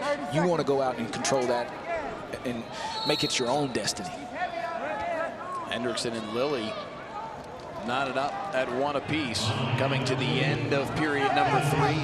So we will see sudden victory on mat number 2, top right corner of your screen. Dowling in control in the second period on mat number 3. Fernau 15 seconds away from a decisive win on mat number 1. He really has controlled that match down there. Got those swipes and just kind of widened the gap, man. Put him in the driver's seat for sure. So Fernau moving on at 149 pounds on the backside of the bracket. Hendrickson and Lilly, sudden victory, top right corner of your screen on mat number 2.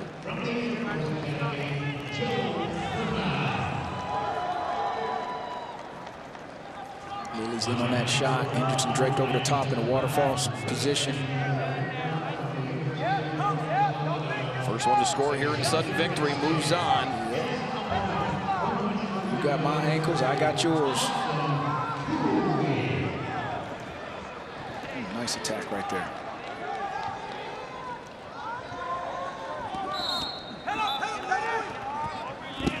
Oh. 1 minute left in sudden victory. Got Haas and Armstrong on the mat. Is that 1-1, 1:11 left down there in the third period. Riding time's not a factor.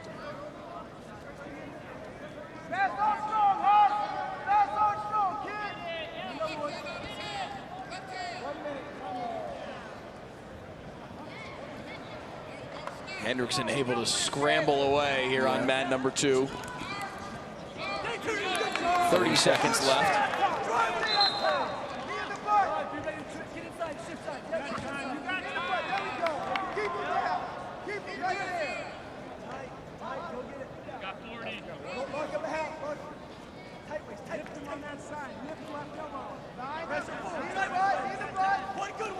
In on an ankle is Hendrickson, but Lilly able to answer right back.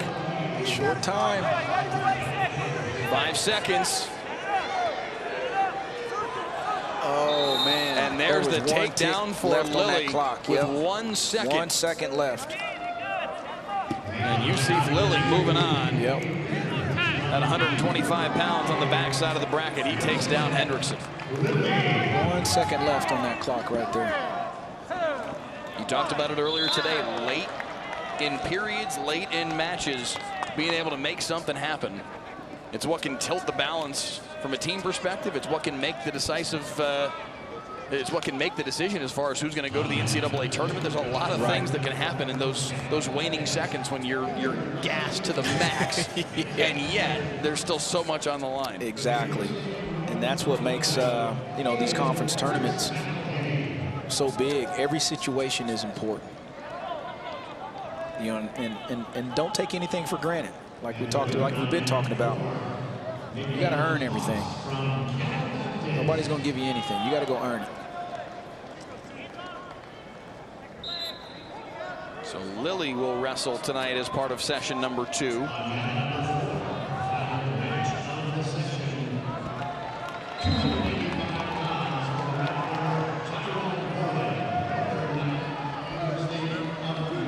Gordon's taking a mat on mat 4. He was upset that first round. Dowling with the tech fall on mat 3. He'll advance at 157. Achardi and Rix McElhenney just getting started on mat number 2, top right corner of your screen. Cooley and Vasquez. Vasquez with an early takedown and a 3-0 advantage as the first period clock winds down. Again, semifinals coming your way at 5 o'clock this evening. A little over 3 hours from now, 5 o'clock Central Time, I should specify. There you go.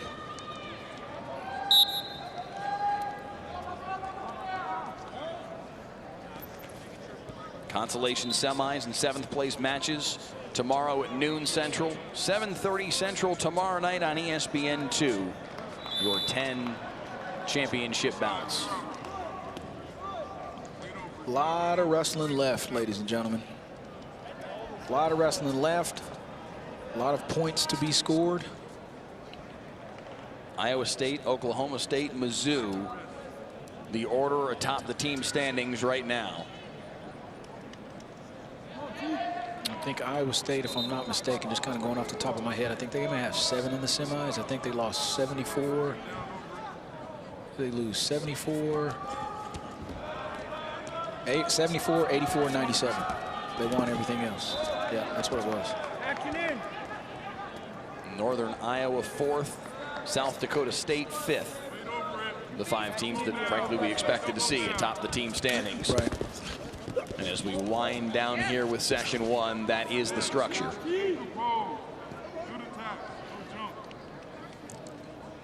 Wrapped up on mat 3. Yep, got some of the mats that are done. The officials are done on that mat. Table workers, timekeepers.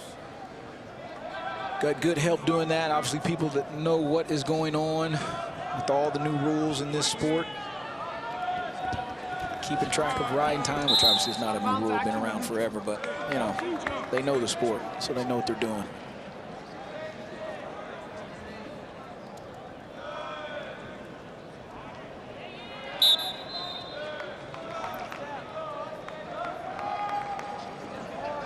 Just past the midway point on mat number 1. Vasquez with that 3-0 lead on Cooley. Wrestlebacks at 197 pounds. Semifinals are set in all 10 classifications. 3-point takedown here on mat number 2 for Achardi right at the end of that first period. Man, 0-0 right there makes it 3-0. That's huge. That short time, man, like I said, it changes the whole dynamic of a match.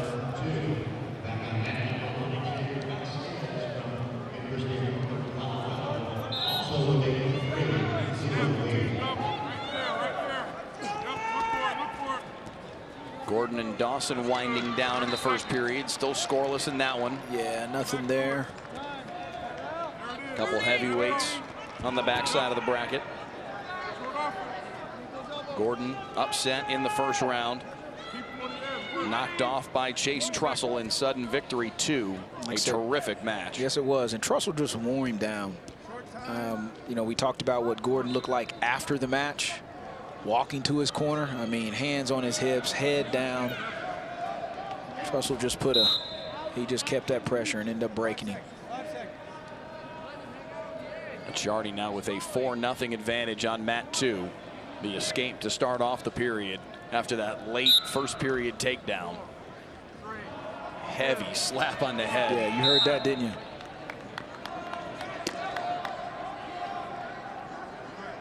Good little sequence going on. Attack, re-attack, attack, re-attack by both of these guys over here on mat 2. Acciardi and Rick McElhenney from the University of Colorado, of Northern Colorado, excuse me.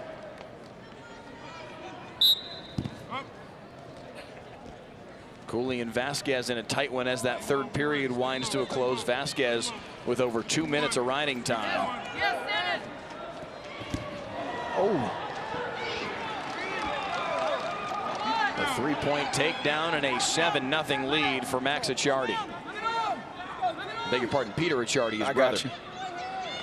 I also want to give a shout out to everybody that's helped us out. Obviously, you folks aren't here where Mike and I are at. Our screens went down for just a brief minute, but man, the hustle, man. They came and they knocked it out and got it back up for us. So kudos to them. Like I said, it's a lot of folks that do things behind the scenes that you guys and gals at the house don't get to see.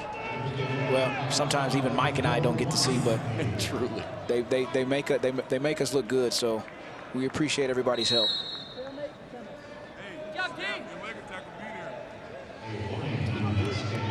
2-1 the lead for Dawson. Yep. Midway through the second period on mat 4. I was just getting ready to say that. Still a minute left in this second period. Start of the third on mat 2. Rick McElhenney with some work to do.